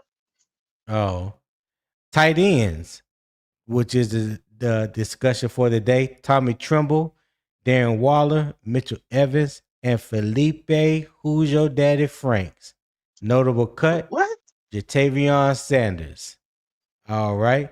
Let's see what the reasoning is. He said Waller was a low-risk signing with the potential for high return. Assuming he's healthy, he's on the 53. Waller, who turns 34 in September, tore his quad during training camp in Miami last year. That injury and 2 others that followed came after he had been out of football for a year. But Canales said Waller showed up this week in phenomenal shape. Waller's skill set is similar to that of Sanders, who could be the odd man out. Canales called Franks one of the top special team players in the league, and the former QB has improved as a receiver. All right. Well, there we have it when it comes to that. Oh, let's talk about the receivers since we're here. Terrell McMillan, he had him keeping 6. Terrell McMillan, Jalen Coker, Xavier Legette, Bryson Tremaine, Jimmy Horn, and Jacine Reed. On injury reserve, we have Chris Brazel and Dan Chesina. Notable cuts, David Moore and John Mechie. Wow. Okay. Imagine taking that number 3 wide receiver spot, huh? Imagine that. Hey, according to Joe Person. Say what, CJ? I said, quote me on this one. David Moore ain't getting cut. Canales like him. Yeah, I don't believe he getting cut neither. Offensive line, we're keeping 9. Oh Lord, let's see who we got on here. Rasheed Walker, Monroe Freeland, Robert Hunt, Damian Lewis, Luke Fortner, Sam Heck, Brady Christensen, Stone Forsythe, and Jake Kerham. On the pup list is Taylor Moulton and Ikem Mekwano. Notable cut, Koala Savala. There you go, Poppin. Won't he do it? Your man is on the cut list, Poppin. Yes, sir. Yes, sir. CJ, if you get a chance, man, go check out my short, man. Go check out my short. I will. But see, the thing is, though, this is why I say it's hard to judge, Canales, because he's not as cutthroat as a lot of these other coaches are. Like, let me tell you, if I showed up for a tryout, I might get a more than 30 minutes out there on the field, before they have to cart me off with it in the ambulance, because Dave's gonna be like, let's see what he got. You know what I mean? So yeah, I don't know. Yeah. See, defensive line, we got 5: Derek Brown, Bobby Brown, Lee Hunter, Cam Jackson, and the undrafted free agent rookie out of Duke, Aaron Hall. On the pup list is Tershawn Wharton. Notable cut is Jarrett Harrison Hunt. All right. Outside linebackers, 5. I said that earlier. 5. Jalen Phillips, Patrick Jones, Princely Umamielen, Cam Gill, and Thomas Incoom. Notable cuts, Travis Gibson and Jeremiah Moon. On injury reserve is Nick Scorton.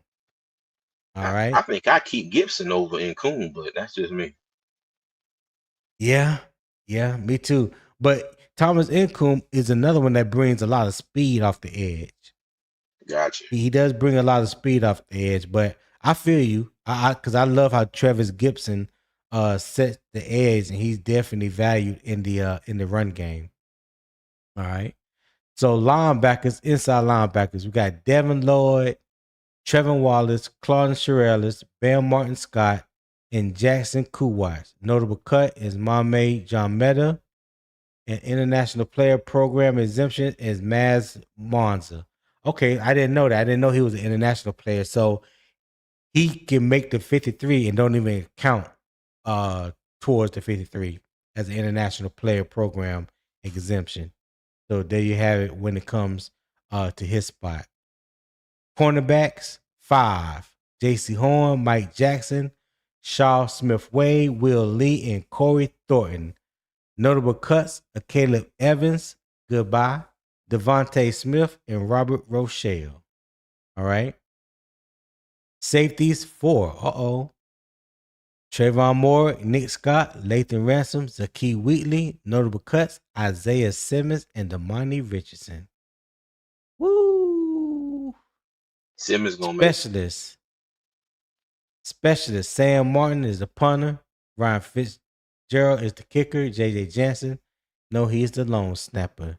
So that is the 53-man roster as Joe Person sees it, put out on the Athletic today. What time we put this out? Okay, 3:30 my time, so it's about 7:30 in the morning, East Coast time, Eastern time. Hey, can you go back to the offensive line? The offensive line, yeah. Mm-hmm.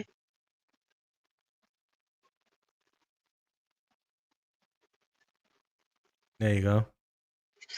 Hey, did y'all see Chandler Zavala taking snaps at center? Yeah. That came up yesterday a couple times. Yeah, they say he was taking second team snaps with Kenny Pickett.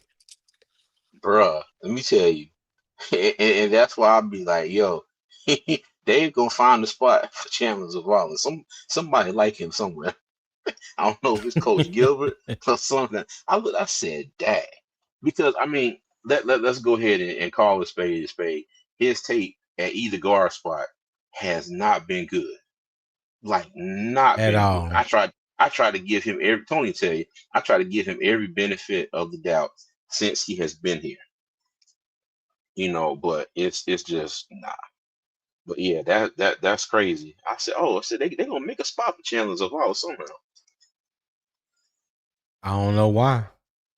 They need to let that go. Chandler Zavala is in the Ian Thomas category for me. Yeah. he has made it there. Yeah. He has definitely made it there. So, yep, that's it. What you guys think about that report that depth chart that Joe Person has put out? I'm not mad at it, but I'm in a loud spot. I'll turn my mic back on when I get out of this spot. Okay. CJ, what you think about it? I think it's interesting because they've kept 7 wide receivers every year since Canales has been here. Okay. If they do keep 6, I think it's to keep AJ Dillon on the squad. You know, I do think that's where the trade-off comes. Right, because Chris Bowser was out for the year. So if he was available, he would be that 7th wide receiver. He would be that 7th. We probably only keep 3 I didn't think backs. about that. Mm-hmm. Yeah, I didn't think about that. Like I said, if you know, I know they were saying about they keep Feleipe Franks on the strength of his special teams ability. I also think they should consider trying to make a spot for Isaiah Simmons on the strength of his special teams abilities too. Because who was it? Because I still ain't watched the Buffalo game yet. I went to Jamaica and look, I tried to watch it over there, and YouTube TV told me absolutely not. Bomba Yeah, but but I was watching the clip, and I was watching something on X, and somebody was like, just Simmons was a beast as a gunner, on special teams, and I was just like, yo, like I don't know. I don't know. I really think that they could find a spot for him, but Yeah. how likely that is the question. You know what I mean? So we'll see. I think he's going to have to Excuse me. really go out there and show and prove these next couple games. But the thing is too, though, I don't think they're going to give him any a good number of snaps at safety, except for against the other teams' third and fourth stringers. I don't know if it's going to be a game where it's like, all right, cool, let's put you out there, with the ones and twos to see what you got. So, J Hud, why are you gonna say something like that? I think I Ian agree. Thomas is a better player than Zavala. He's 100% correct. I don't care about either one of them. I know, but why this even message why right even make here, the comment? But it's just a comment. He's right. He's 100% correct. Lord knows I got PTSD. And y'all here. Okay. All right. Go ahead, CJ. But no, that was it. That was it. Said, yeah, hold on. He said, y'all thinking Bryce starts off his 5 games like he did last year? Y'all think they'll be done with Bryce? It depends on how he finished the season out. But my thing is, we can't keep having these first 5 or 6 games where it's just like everybody standing around, don't know what the hell's going on, and then they figure it out mid-season. So we'll see. Yeah. Rollmaster said Bryce done if we start 1-4 reality. So there you go. He answered your question for you. Hey, I can't disagree with that. Hey. Professor X. Oh yeah, you miss Professor X came in laid on the couch yesterday for some therapy. Got some things off his chest. No, he feels better.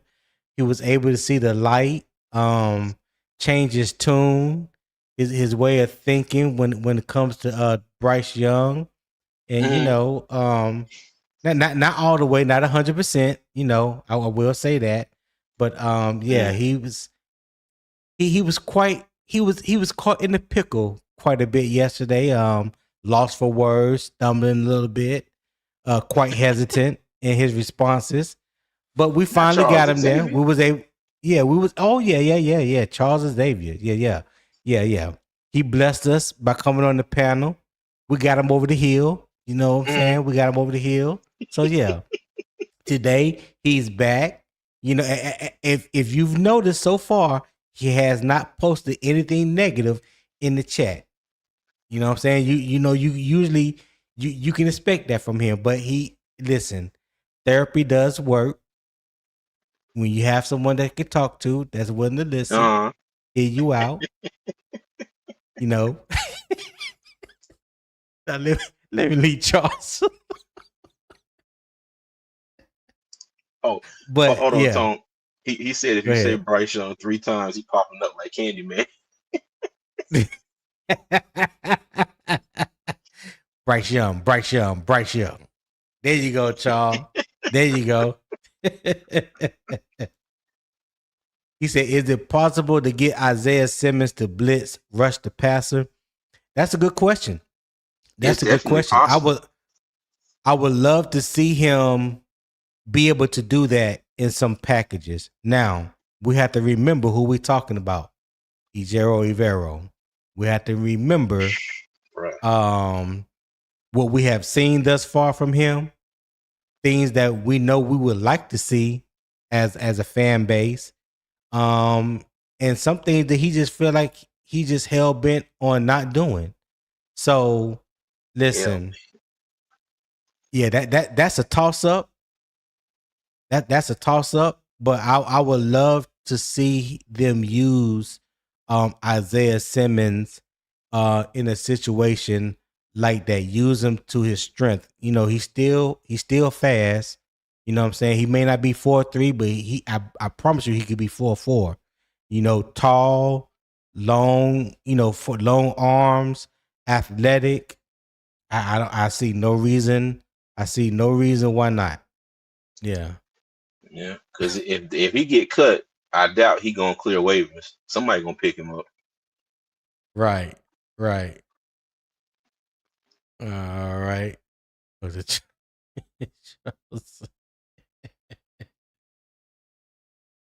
Yeah. Charles know I'm not lying on him. That's why he ain't said nothing. He knows exactly. He knows exactly what I said is the truth. Everybody that's in the panel that was a witness to it yesterday. They witnessed it.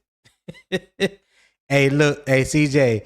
He even had other members questioning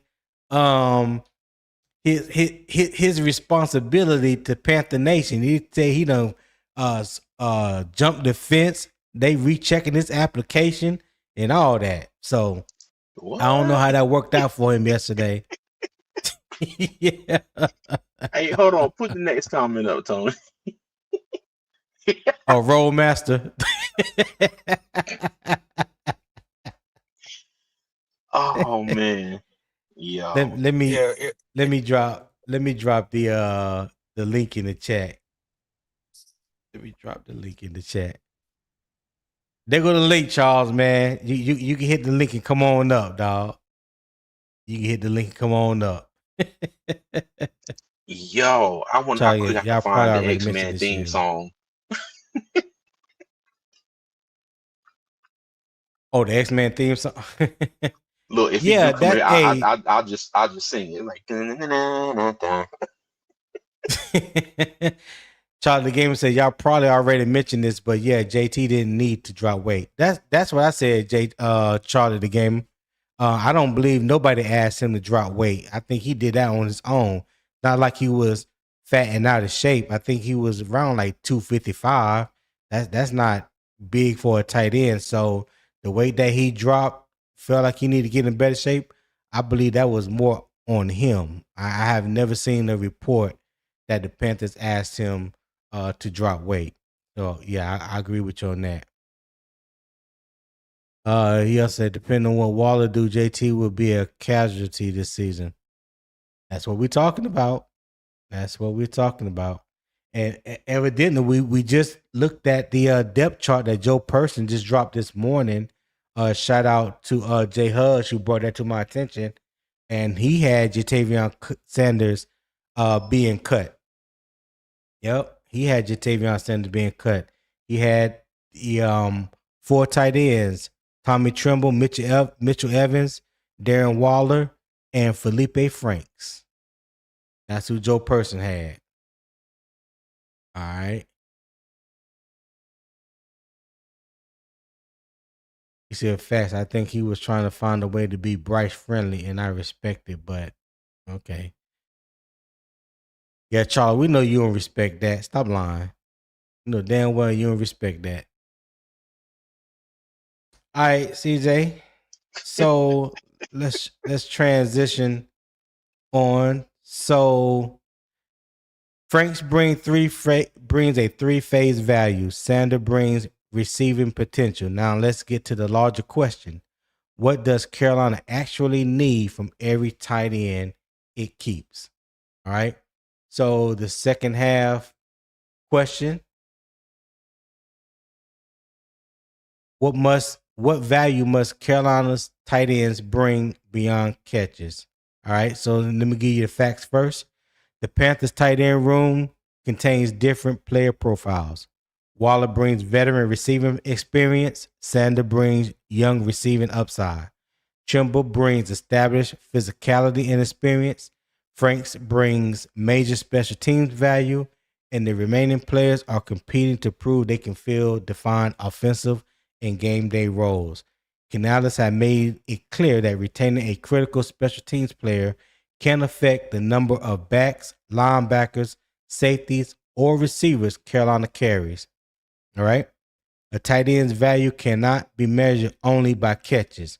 The position affects run game structure, pass protection, play action credibility, pre-snap motion, red zone matchups, personnel flexibility, and at the bottom of the roster, special teams coverage and return units.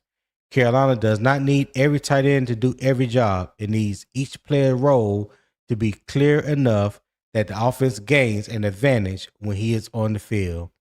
So, CJ, my question to you is, should Carolina prioritize specialists or guys who can do a little bit of everything? What say you, dog? Hey, cuz, I'll be right back, cuz. Ain't that something? As soon as I ask a question, he talking about he'll be right back. Well, I tell you. All right. So I asked the chat.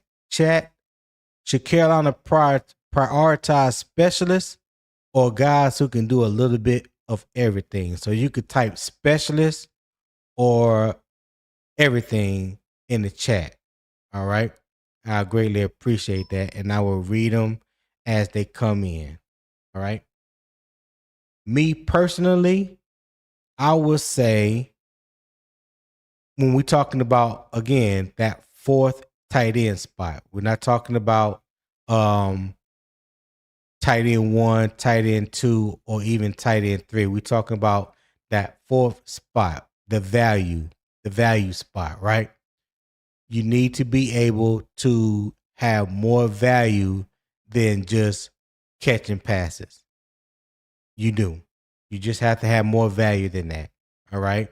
And the tight end position is no different than any other position on the team when you're talking about what value do you bring outside the starting 2 rotation, right? Do you bring value on kickoff returns, on punt returns, in anything of that nature, right? What value can you bring?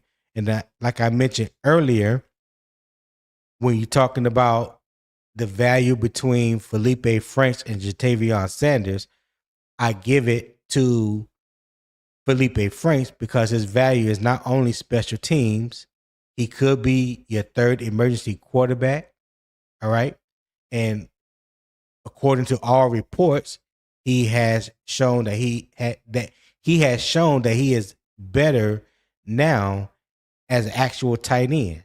Now, does that mean he's going to move up the tight end depth chart? No, it doesn't mean that. But that's another added value. So that's 3 things that he brings to the table when you talk about his value to the team. Right now, Tavion Sanders only brings 1. So the math is in Feleipe Franks' favor. And like you heard me read earlier, based on the article that Joe Person put out in the Athletic talking about the tight ends. Let me see if I can find it again. Yeah, basically called Franks one of the top special team players in the league, and the former QB has improved as a receiver, and that someone with that value can affect the numbers at other positions on the team, because you don't want to let a core special teamer go. Just as much as people, we emphasize offensive defense, special teams also can be a game changer for you.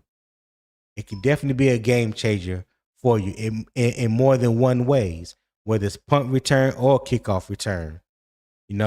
So I can see him being that fourth receiver. That fourth tight end. And according to Joe Person, he believes just like I believe. He have us keeping 4: Tommy Tremble, Darren Waller, Mitchell Evans, and Feleipe Franks. notable cut is Tavion Sanders. Now, of course, that's not etched in stone. He's not up on the team or anything like that. That's just his opinion, just like this is my opinion. But I like to see that both our opinions are aligned when it comes to the situation. So you guys let me know in the chat what you guys feel. So let me start right here. Charles Davis said, I'm hitting the link in about 5 minutes. All right, Charles. Ben Flipping Facts said, if we keep JT Sanders, 1, he has to stay healthy. 2, build his hand, forearms, and arms. Okay. Well, shit. Ben Flipping Facts, that sounds like something he need to do on the practice squad, don't it? He need to do all that before he commands a roster spot. That I'm just saying. That's just me. I'm just saying.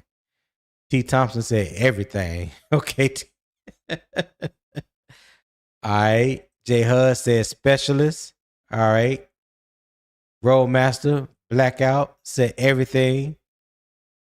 King James said everything, Tony. T. Thompson said well-rounded. King, I think that's the one he deleted. Damo said specialist. Roadmaster said, I can see some trick plays loading with Franks. Hey, that's a possibility too, Roadmaster. I didn't even think about the trick plays. The more you can do, the more value you bring to the team helps your case of making a team. I can't say that enough. The more you can do, the more value you bring to the team helps your case in making the team. That is facts. Atlanta Boy said, why has he been on so many teams? That's a good question. That's a good question too. So let's, as if you may not remember, Feleipe Franks came into the league as a quarterback. He was a quarterback at the University of Florida. You know, I thought he was okay at Florida. Definitely had some things that he need to work on as a quarterback. I can't remember if he got drafted or he was an undrafted free agent. I think after a year or two, he made the switch to tight end. So you're talking about someone that has learned a new position while he has been in the NFL, something that he has never played before. So he's not getting as many reps at the position as someone that is the starting tight end or even a number 2 tight end. So over the past 3, maybe 4 years, I can't remember exactly how many years he has been in the league. He has been transforming his game, his body, his mentality into a tight end. Now he has made teams because of his special teams value.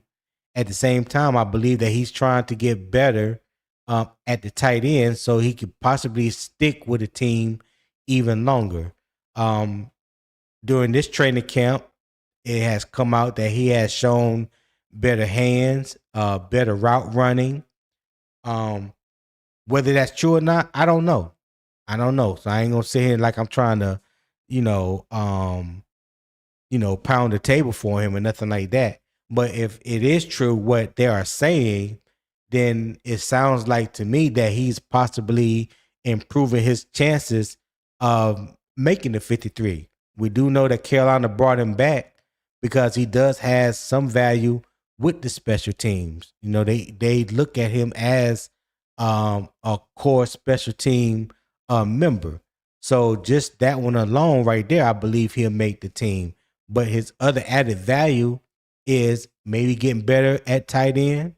He definitely has a certain level of toughness that you can't coach. We already kind of know how he's wired. And he can be that emergency third quarterback if you need it.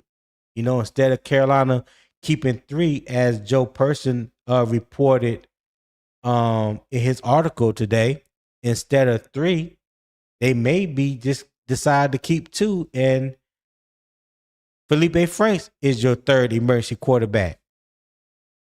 They can do that. So we'll see. We'll see. So I hope that answered your question, Atlanta boy. My man Charles Xavier All to right. the table. Man, how we feeling today, man? You good? Oh man, Tony, I feel great, man. I feel good, man. Just waking up. I got a huge load off my shoulders. Yesterday morning. Yeah. I've been catching strays. Lay your burden. I ain't gonna front. Lay your burdens down at the altar, brother. Just lay your burdens down at the altar. Yeah, man. Come as you are.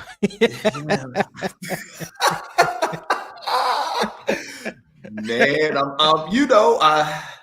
like I said, I'm gonna try to be positive. I'm not gonna Yeah.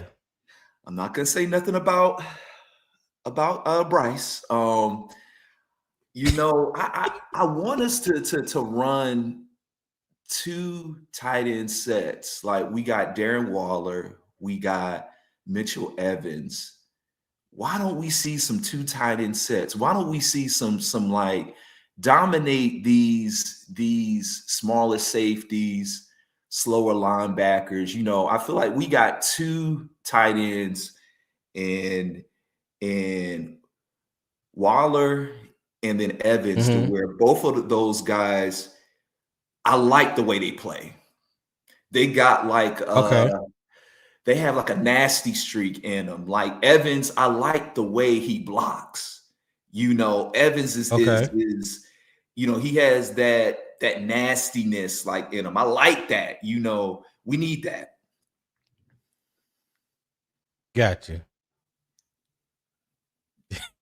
Yeah. Charlie the Gamer said, you know damn well why, Charles. Oh, God. Look, man. I'm trying. Look, I'm trying not to revert to my old self. I'm trying. Hey, don't let Charlie the Gamer be a bad influence on you, Charles. Don't let him do it. You put forth great work yesterday. Put forth great work. Don't let Charlie the Gamer. Don't let him resort to you being that being your old self. Right, what I'm trying to say. I right. couldn't get my damn words out. Because now I am a new man. I'm trying to talk to him, Charles. Objectively. I know we got the little quarterback. I know we got the little Jalen Hurts, but we got to work with him. That's where we got to work with him, and so because we got to work with him, okay, we got to win with him. And so I'm hoping that in this preseason game tonight, I better. No, I just saw the comment. Oh no. Look at Blackout, yo. No, he didn't, yo. I see him. No, he didn't, yo. I don't like Vince no more. Rollmaster drinking right now. You have to excuse him. He already drinking today. You have to excuse him, I'm dog. Yo, I'm dying. But yo, I mean, I'm just hoping. Hey, JP, he fight for his life, ain't he? I'm telling you, man. He fight for his life, man. Oh God! I told go myself, ahead, Charles. Go ahead. All right, I'm gonna be positive. Like I'm gonna work with this little dude. You know what I'm saying? I'm gonna work with him. And so tonight, all I gotta say is, look, we better come out first team offense. We better come out and score a touchdown on the opening drive. I'm not talking about first downs. I'm not talking about, this or that. My whole thing is this. If they score a touchdown on the opening drive, I'm fine with that. Don't you vex? Don't you vex? Dang, yo, they on me, yo. Dang, Will. I won't, Will. Hey, tell him, Chief. Tell him, Chief. Don't you backslide. Don't you dare do it. Don't you dare do it. Yo, I'm gonna try not to, man. But look, tonight we better get an opening touchdown. We bet we better get a touchdown the first time we touch the ball on offense. And basically, if we see that, I'm fine with us literally sitting the whole first team offense down after that. Period, point blank. That's okay. All I need to see, an opening touchdown. After that, sit them. Somebody need to turn your volume down a little bit, Charles, because I hear the reverb in your background. So what happens if we don't? Well, what happens? What happens if we don't score on the first drive? So let's just say, and this is just hypothetical, of course. Let's just say we don't score, but we do show that we can move the ball. So say at least there's a 7-play drive, right? There's a 7-play drive, and instead of scoring a touchdown, we kick a field goal. Then what? I don't want no field goal. I don't want no safety. I want a touchdown. I want a touchdown. I understand that. I want a touchdown. I don't want no. I understand that. Look, I want a touchdown. I need to see us go. I need to see. I got to bring up that one. Yo, man, these comments killing me, man. Hey, and full transparency, Charles, I want to see a touchdown too. I want, given what we saw against Buffalo, I want to see us go down and score the first time we touch the ball. But my question is, what if it doesn't happen? What if it doesn't happen? Okay, if it doesn't happen, I gotta leave him out there until. Hold on. Hey Zip, mute your mic for me, Zip. Go ahead, Charles. Yeah, like if it doesn't happen, okay, I leave him out there. But they gotta get a touchdown, man. I heard. I feel you. Okay, let's try this again. Charles, I sympathize with you. I want the same thing that you want, Charles. You are not alone. I'm here with you. Okay. If I was there, I toast you up and put my arms around you, brother, and say, "Damn it, touchdown, here we come." I got you. I understand all that, but. And this is not even a big but, because it's just a possibility that it may not happen. What happens if we don't score a touchdown, but we get a field goal? Then what? Okay, we don't score a touchdown, but we get a field goal. Okay, all right. I can deal with that. Okay. I can deal with that. He can't do it. Boy, he can't. He fighting for his life. Hey, it's like Charlie. Hey, like Jermaine said, he fighting for his life, dog.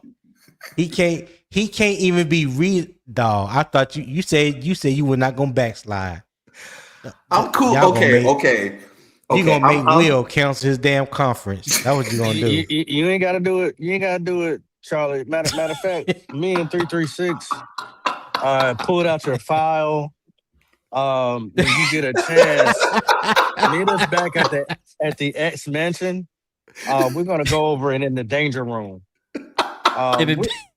Cerebro. It's a small briefing. Yeah, it's just a small briefing. There's some things that was concerning.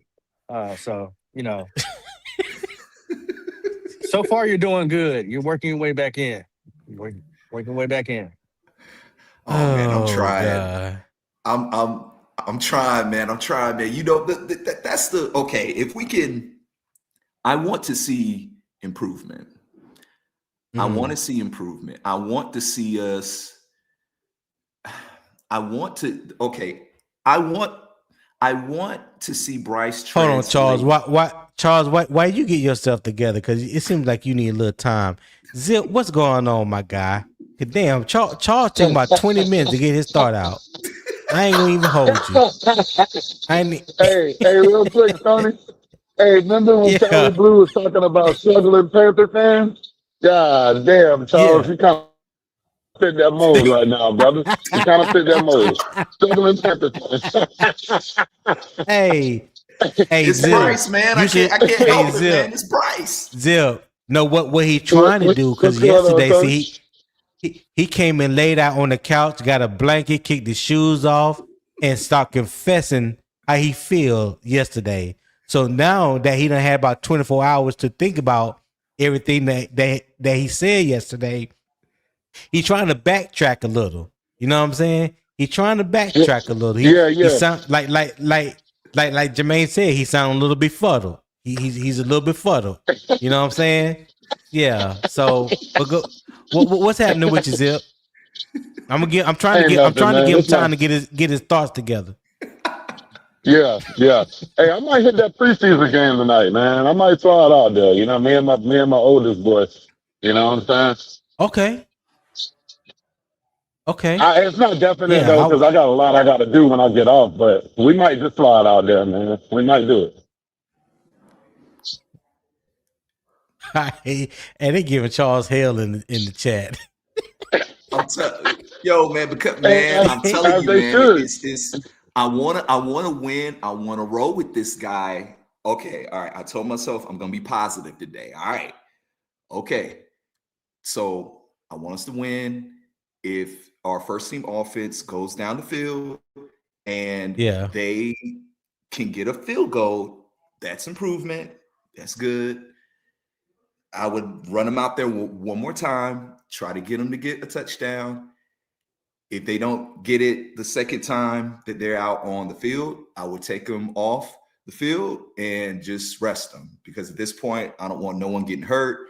I don't want the guards getting hurt. I can hear right. Boy, y'all giving me hell, boy. I ain't mad.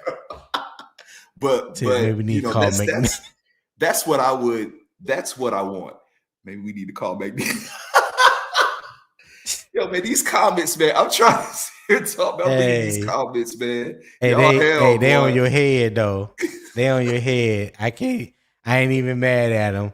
Hey, listen, we've been in here 2.5 hours right now. If you are enjoying the conversation, the debate, the energy, the vibes that the morning kickoff has brought to you on this Freedom Friday type morning, show love and scan the QR code, support the show. I would greatly appreciate it. My daily goal is $25.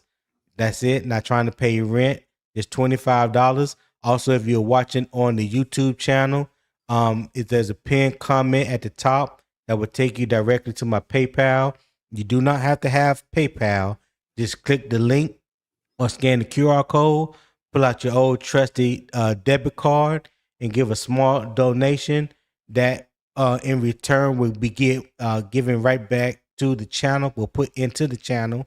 I have some things that's getting ready to come up that will show you that your hard-earned donation is being put to use. All right. I'm gonna try to put one of them out tonight. I'm not sure how that's going to go just yet, but yeah, if not tonight, it will be out next week. One of the things I do have planned. So yeah, feel free to donate. I would greatly appreciate that. And if you haven't subscribed to Unbiased Opinion Sports Talk, please do so. I know majority of you are watching through Carolina Armchair GM CJ channel.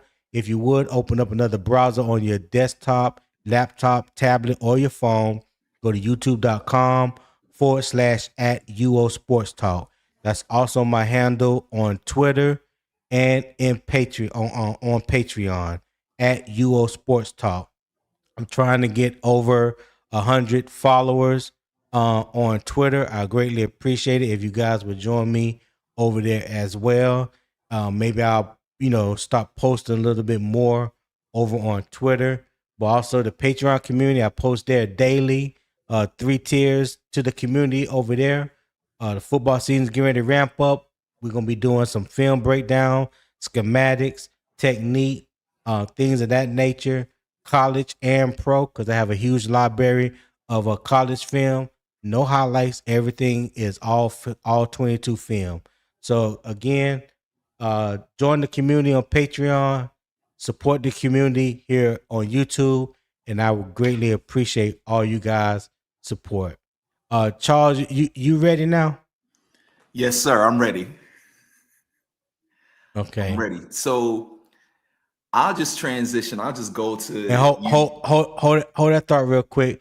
Shout out to Roadmaster Blackout TV for the $5 super chat. He said for the content. Hey, appreciate that, my guy. Salute to you. Thank you for supporting the channel. All right. So yeah, go ahead. Go ahead, Charles.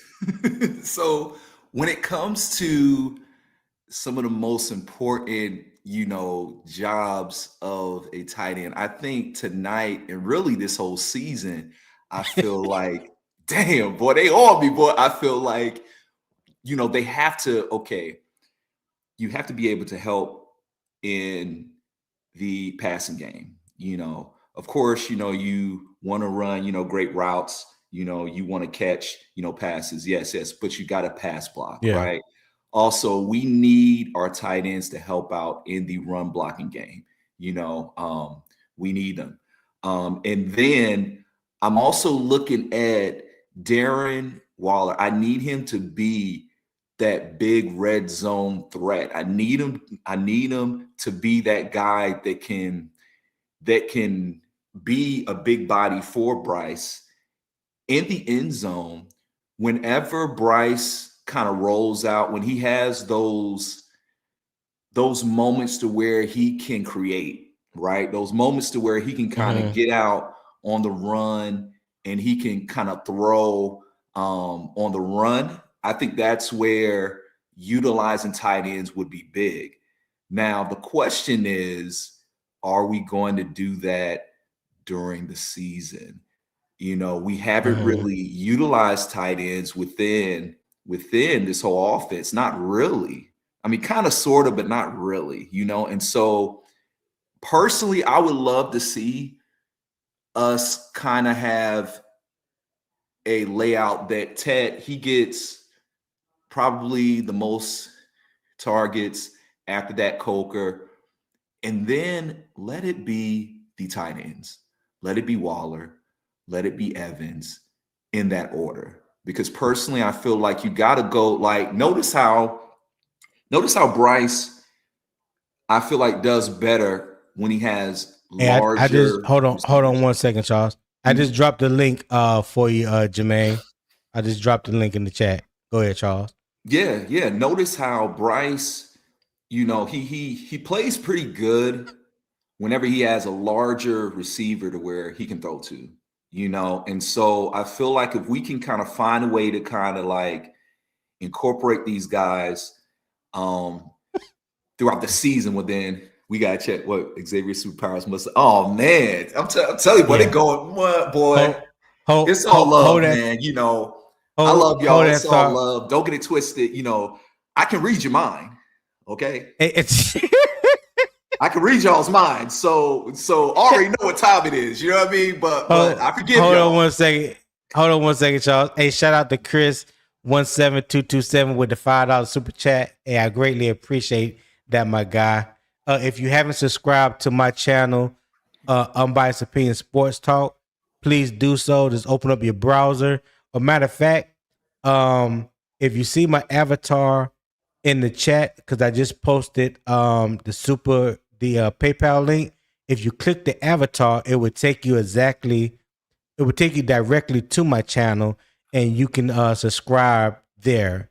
All right. So yeah, just click the avatar, UO Sports Talk, and it would take you directly to my channel, and you can subscribe, turn that post notification bell, select all, so that way you be made aware when I go live. I go live every weekday, Monday through Friday, 7 a.m. Eastern time. All right. Thank you for your support, my guy. Go ahead, Charles, with your soliloquy. Yeah, man. Basically, like I was saying earlier, I could read y'all's minds, but it's all good. I forgive y'all. At the end of the day, it's all about making this team better, and finding ways to win. And again, because we have an owner, like I said yesterday, that's enamored with Bryce Young, right? We're going to have to roll with this guy. And so because we got to roll with him, we got to utilize every weapon we have in a way that can get us to score points. One thing one extra thing I will say too, we got to find a way to start strong and put touchdowns on the board in games. No more, granted, I get it, you don't want to leave points out there, but if we have opportunities, I need Bryce to be aggressive. I need Bryce to have that same Atlanta Falcon mindset, that Georgia Dome mindset, that true Alabama mindset, and just let it rip. Let it rip, Got you. Cat Daddy, what's happening? I know, if I know my cousin like I know my cousin, he done went and found the damn theme song for you, Charles. Let's go.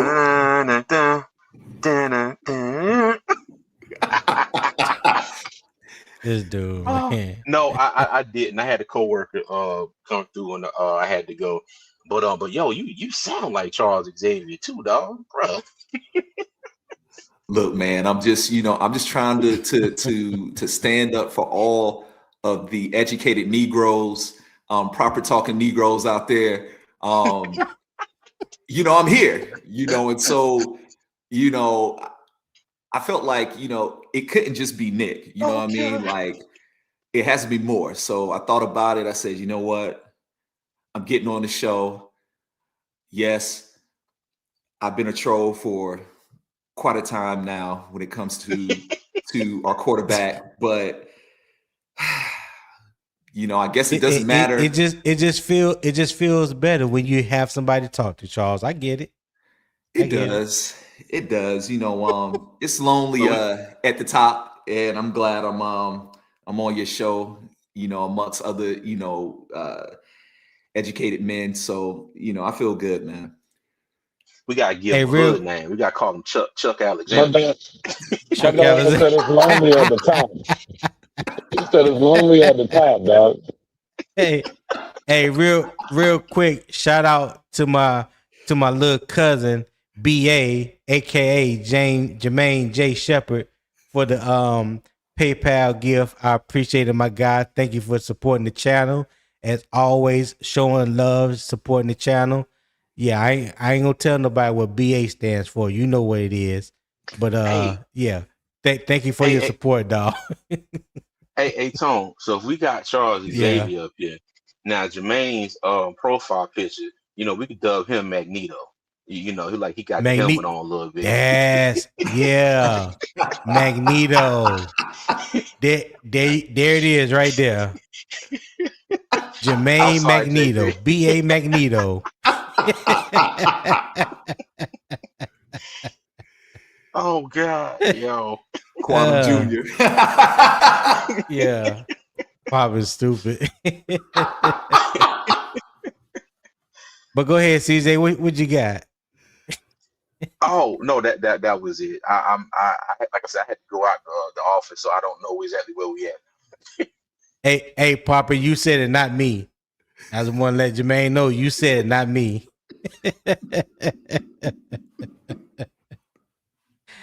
All right, so let me ask you guys a question, and Zip, you can go first on this one because I know you've been sitting back chilling for a minute now.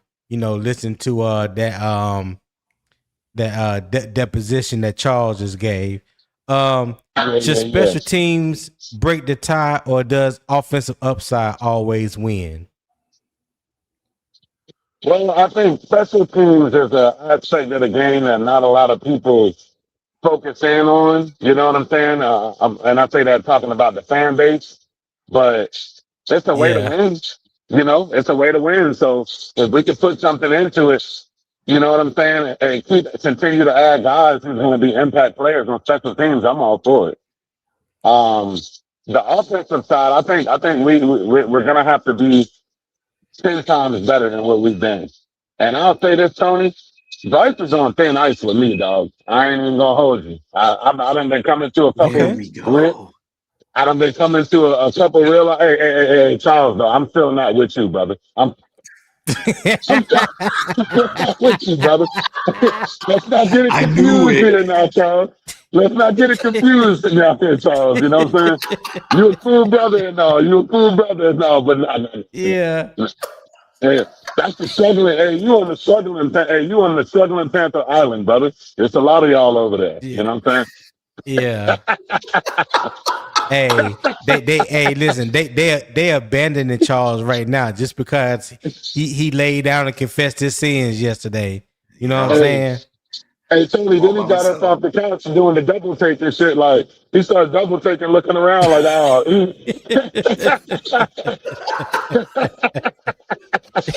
Hey, he knew he fucked up, Tony. God. He knew he fucked up. Yeah. Hey, that is crazy. Charles, we gotta go. It's crazy. Charles, we gotta go page 336 now. 336 ain't gonna like that. I'm letting you know. Oh, man, ain't gonna like it, brother. Man. Yeah. Hey, listen, popping the 336. They're already putting his application, going it over it again. You know, he getting a thorough review. Yeah. CJ, what you got, dog? Should special team break ties, or does offensive upside always win? I think it should be offensive upside, but legitimate offensive upside. I think in this case that his special teams abilities probably outweigh his offensive potential. You know what I mean? Right. But right. But my thing is this now: if you keep Feleipe, well, I was trying to bring AJ Dillon into this if they had a spot for him, but Feleipe would be part of the 4. They're gonna keep 4 regardless. So let me just focus on this one. To be honest, like in his case, God. I think it's gonna be his special teams ability. I don't think he's a terrible receiver. You know what I mean? And yeah, it would have to be special teams with him because I don't think he's going to see the field that much as far as the tight end squad. So, yeah. Okay. All right. Hey, not you about to shed tears over there. What? Yeah, boy, I am crying real tears. You hear me? Hold on. I got to shout out. Will. Bird lost souls. Hey, shout out to Will Tip Drill Robinson, my brother from another, for the PayPal gift. I greatly appreciate it, my guy. Will definitely been down with CJ and I since 2 fans in the stands. He's definitely been a day one rider. So I greatly appreciate you, my support on and off YouTube. All right. Definitely appreciate it. But go ahead, CJ. Oh no, that was it. I was done. Yo, JP comment got me over here hollering. He told boy, I'm telling you, man, they going in. He like Kevin. Oh my goodness. Yo. Oh my God! But I tell you, I'm in real tears. Oh man, I'm dying, man. Wolverine gonna cut. Oh Jesus! Hey, welcome to Freedom Friday, man, with the morning kickoff with unbiased opinion. That's what I'm talking about. Yeah, bring your burdens to the altar. Yeah, that's all you gotta do.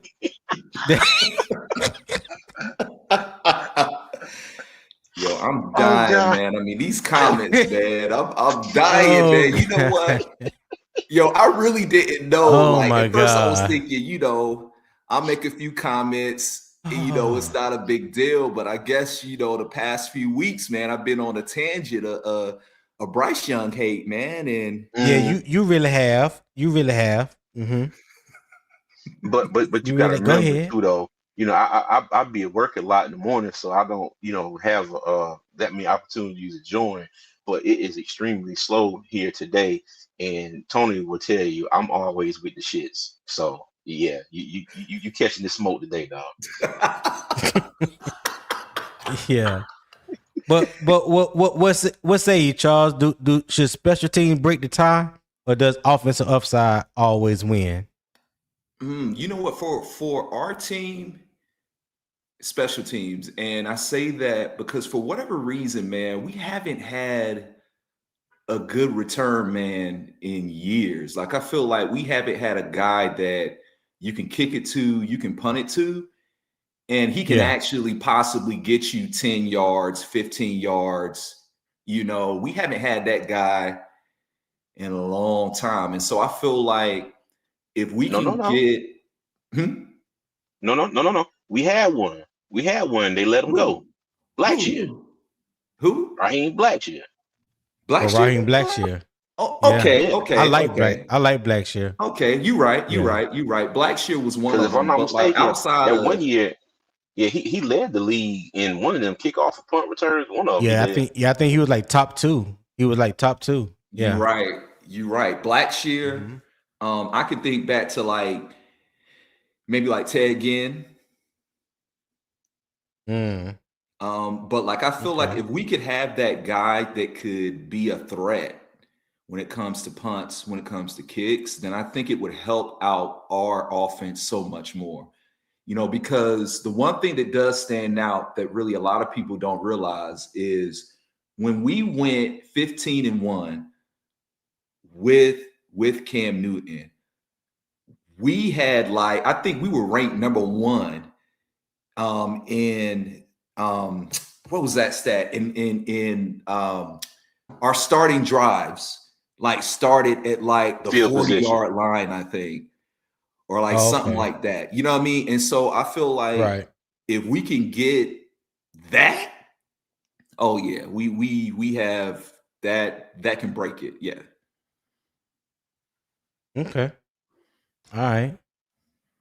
So which tight end helps Bryce Young when the first read is gone? Who do you think that tight end will be that can help Bryce when the first read is gone? CJ, you go first and then Zip. Okay. As of right now, with everything that has gone on here lately, healthy and up to speed on the offense, Darren Waller.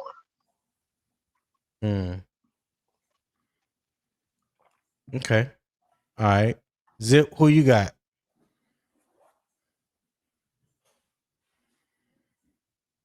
You're on mute if you're talking, Zip. Okay, we'll come back to Zip. Go ahead, Charles. Who you got? What you got? What tight end helps Bryce when the first read is gone? I mean, naturally, I would say Mitchell Evans because he's had more time to work with Bryce. But the tight end that I want to see be that next option, Darren Waller. All the way. I agree. I think Darren Waller brings another dimension that we have all talked about in Panther Nation for the past couple of years, for a while now. Honestly, since Greg Olsen left, that we need a true, reliable, pass catching tight end. I know CJ and we have been talking about it just as much as we've been talking about needing another corner. We need another pass catching tight end. Facts.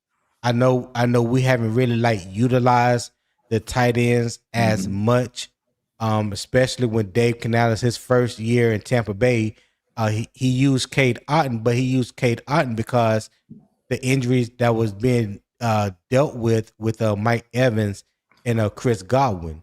So he basically became the number 1 option that year. But in today's NFL, because it has morphed back into a pass catching offense, pass catching league, and especially with more teams now running 12 personnel, 13 personnel, when you can have 2 reliable tight ends that are capable of threatening the defense, it makes you that much more explosive. It puts the defense on their heels because they can't pinpoint which direction or which tight end may leak out, for to run a route. You know what I'm saying? So, like I said, I like Mitchell Evans. I believe he can catch really good. He was just limited with opportunities last year. I would like to see his touches go up more. Tommy Tremble has gotten better when it comes to catches and route running than he was his rookie year coming out of Notre Dame, because he was known more as as a run blocking tight end than a pass catching. So yeah, I would like for us to get to that point with Darren Waller. He is a true legitimate 6'6.5", almost 6'7" tight end that got great hands, that can still run, even though he has gotten up there in age. I know a lot has been made about him being 32, getting ready to turn 33, but he doesn't have a lot of miles on his tread. You know what I'm saying? So I like, as long as he has gotten everything together, because he does have a history with certain things, so if he's past that, and if he can stay relatively healthy for us this year, he definitely opens up something in the passing game that we haven't had in a while, since Greg Olsen. So that's what I'm definitely ready to see. You talking about Waller? Yeah, talking about Dan Waller. Yeah. Hey, but real talk though, can we really trust somebody that fumbled Kelsey Plum? Like, come on, dog. I can't. Shout out to Mr. Hunky Dory for the $5 super chat, man. He said, I said good morning, LOL. Mitch Evans still a newborn pup, and he has potential to become more in our offense. We need much more from our tight end. I absolutely, Mr. Hunky Dory, I agree with you 110%. Appreciate the $5 super chat. Thank you for supporting the channel. All right. Go ahead, CJ. You was going to say something? Or you just throw that in there? It was something else, but I said that and forgot what my previous comment was. I'm old as hell, so forgive me, y'all. I'll think of it in a second. My bad. That was my fault, man. I was kind of like reading your mind, man. My bad. Yeah. B.A. Magneto said none of them cause Bryce doesn't use the tight ends. I'm gonna help bring Charles back with a laughing emoji. Oh boy. I know what it was. I know what it was. Hey, Tone, you know what I want to see? Let me tell you, whoever out there at tight end, when we play Tampa Bay, I want them to torch Roseboom ass. My thing is, I want to see how Brad Izzett uses the tight ends in some of these, because I'm not going to sit here and say that every team we face is going to be terrible in pass coverage, especially the linebacker spot, but we are going to face a few of them. So the matchups, my thing is, I think Waller, like I said, if he's healthy, he can be a matchup problem for some of these teams we face. I think Tommy Tremble and Mitchell Evans can be matchup problems, but they got to be put in the right position by our coaching staff. You know what I mean? And Bryce has to be able to get them the ball. I agree. Hey, Roadmaster said our goal line set going to be nasty with 3 tight ends out there. Hey, I like that. Roadmaster. I definitely like that. I want to see it. You know what I'm saying? We can envision it. We would like to see it. I want the coaching staff to utilize it. You know what I'm saying? Facts. Charles, do your thing. You know what the hell they're thinking. You know what I'm saying? Do some reverse psychology or something, whatever y'all do with special powers and shit. Hey, Charles, just do one thing for me, please. Can you go in the Everose wine and wipe away that parking lot defense that he likes to call? Let me say, erase that shit from his memory, please. Put that finger upside your head and erase it. Unfortunately, Ejiro Evero has a psychic block. Oh. In the form of Gerald. Go ahead, Charles. Unfortunately, he has a psychic block. You good. You good, Zip.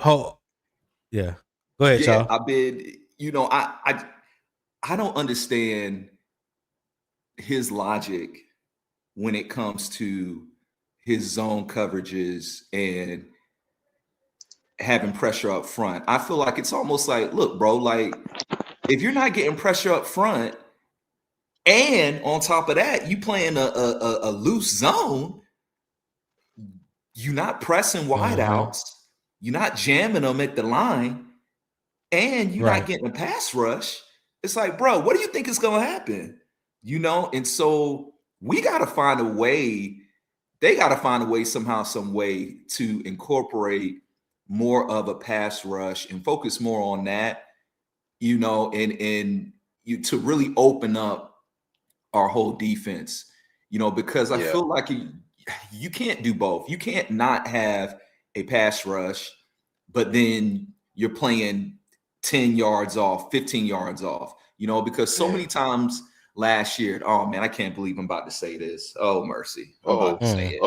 Won't he do it? Won't he do it? Go ahead. Oh, Lord, let me go ahead and say it. So many times last year, we did have leads in games. We had what? We had leads. We had what? Oh, you mean when we were actually up? We were leading? What are we talking about? Yes, we were up in games, and that defense, defense just kept keeping teams in games, allowed teams to just nickel and dime us down the field. My whole thing is this. Okay, great. We didn't give up 50-yard passes, 60-yard passes, but we're getting nickel and dime down the field. Nickel and dime, 5-yard tier. No, that ain't happening, Charles. Say that ain't true. Charles has seen the light. This morning when I rose, Charles has seen the light. That's the thing. It's like you can't. Oh man, y'all got me again, man. Oh boy, Yes, I'm telling you, again, man. It's like your spirit, your spirit is going through a cleansing right now, Charles. It's okay, brother. It's the okay. Lord said, put them cornerbacks 2 yards off the line of scrimmage, Evero. I mean, that's the thing, man. It's like Evero got that magneto on him.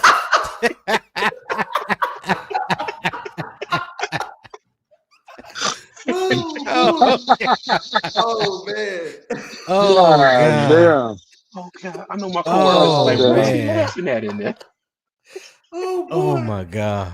He got it on, man. Because a perfect example: the Rams playoff game. I mean, let him use you. Let him use Bryce actually leads us down the field. Touchdown. We go up. The crowd is going crazy. Coaches are hype. Players are hype. Everything is good. Hallelujah.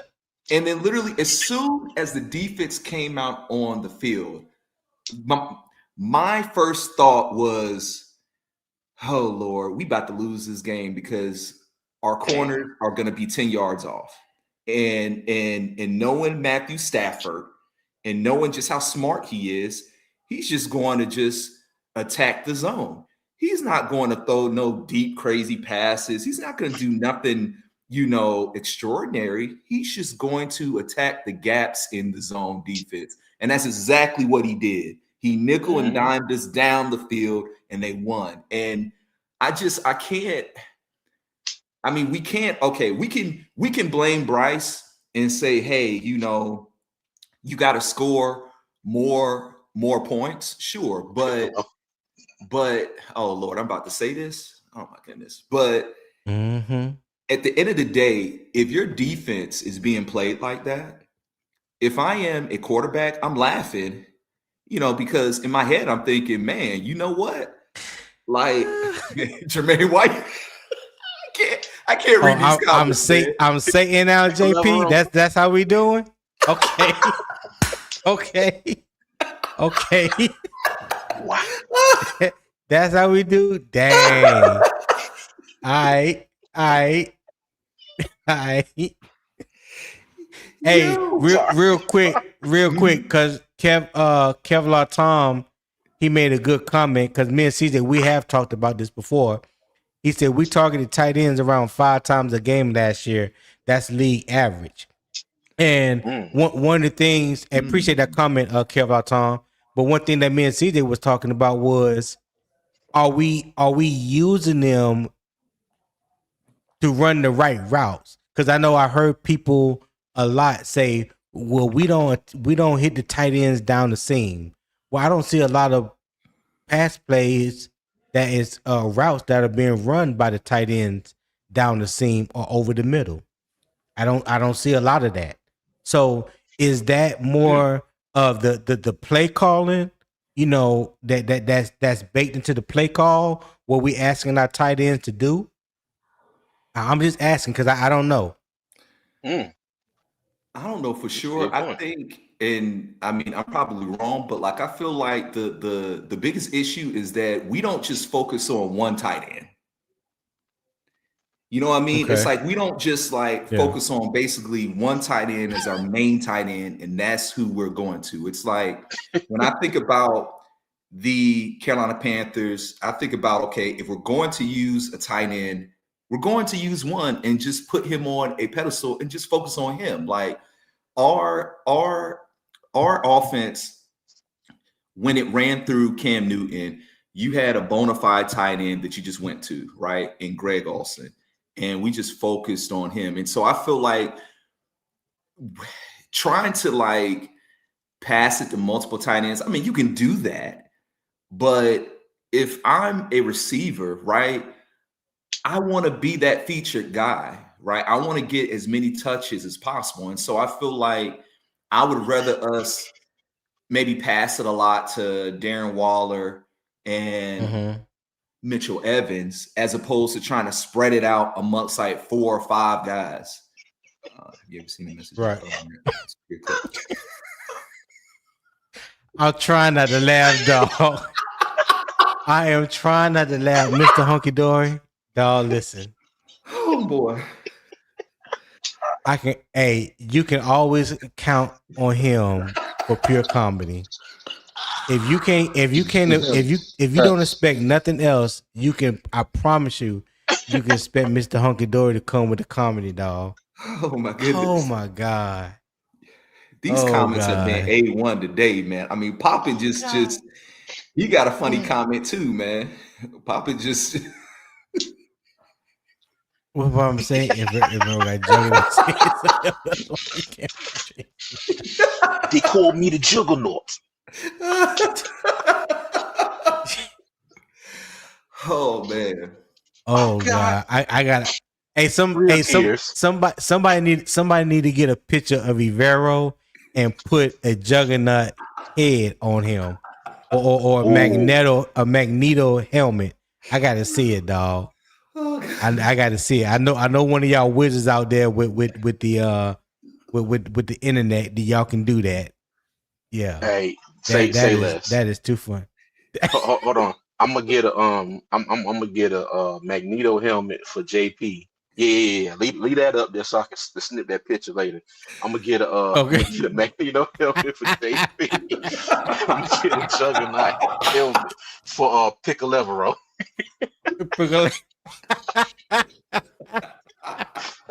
Oh God. Oh my God. Oh man.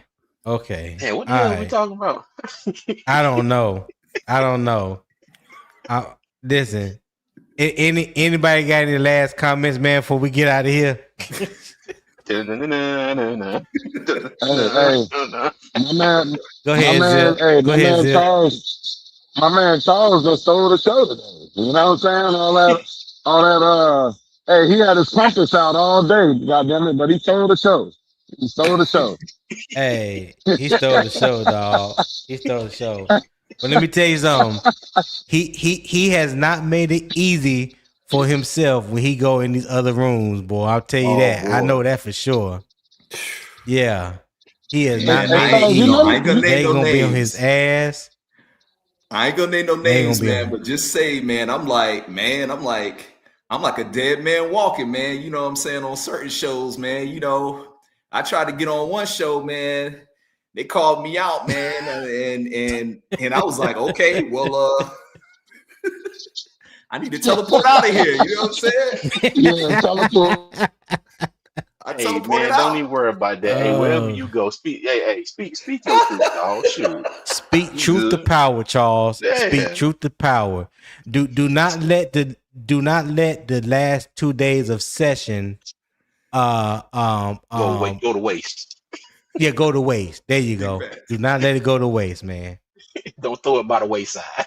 See, Charles, what you helping people to realize in the chat and in the Panther community is that you can speak truth to power. You can hate Bryce or dislike Bryce as much as you want, Mm-hmm.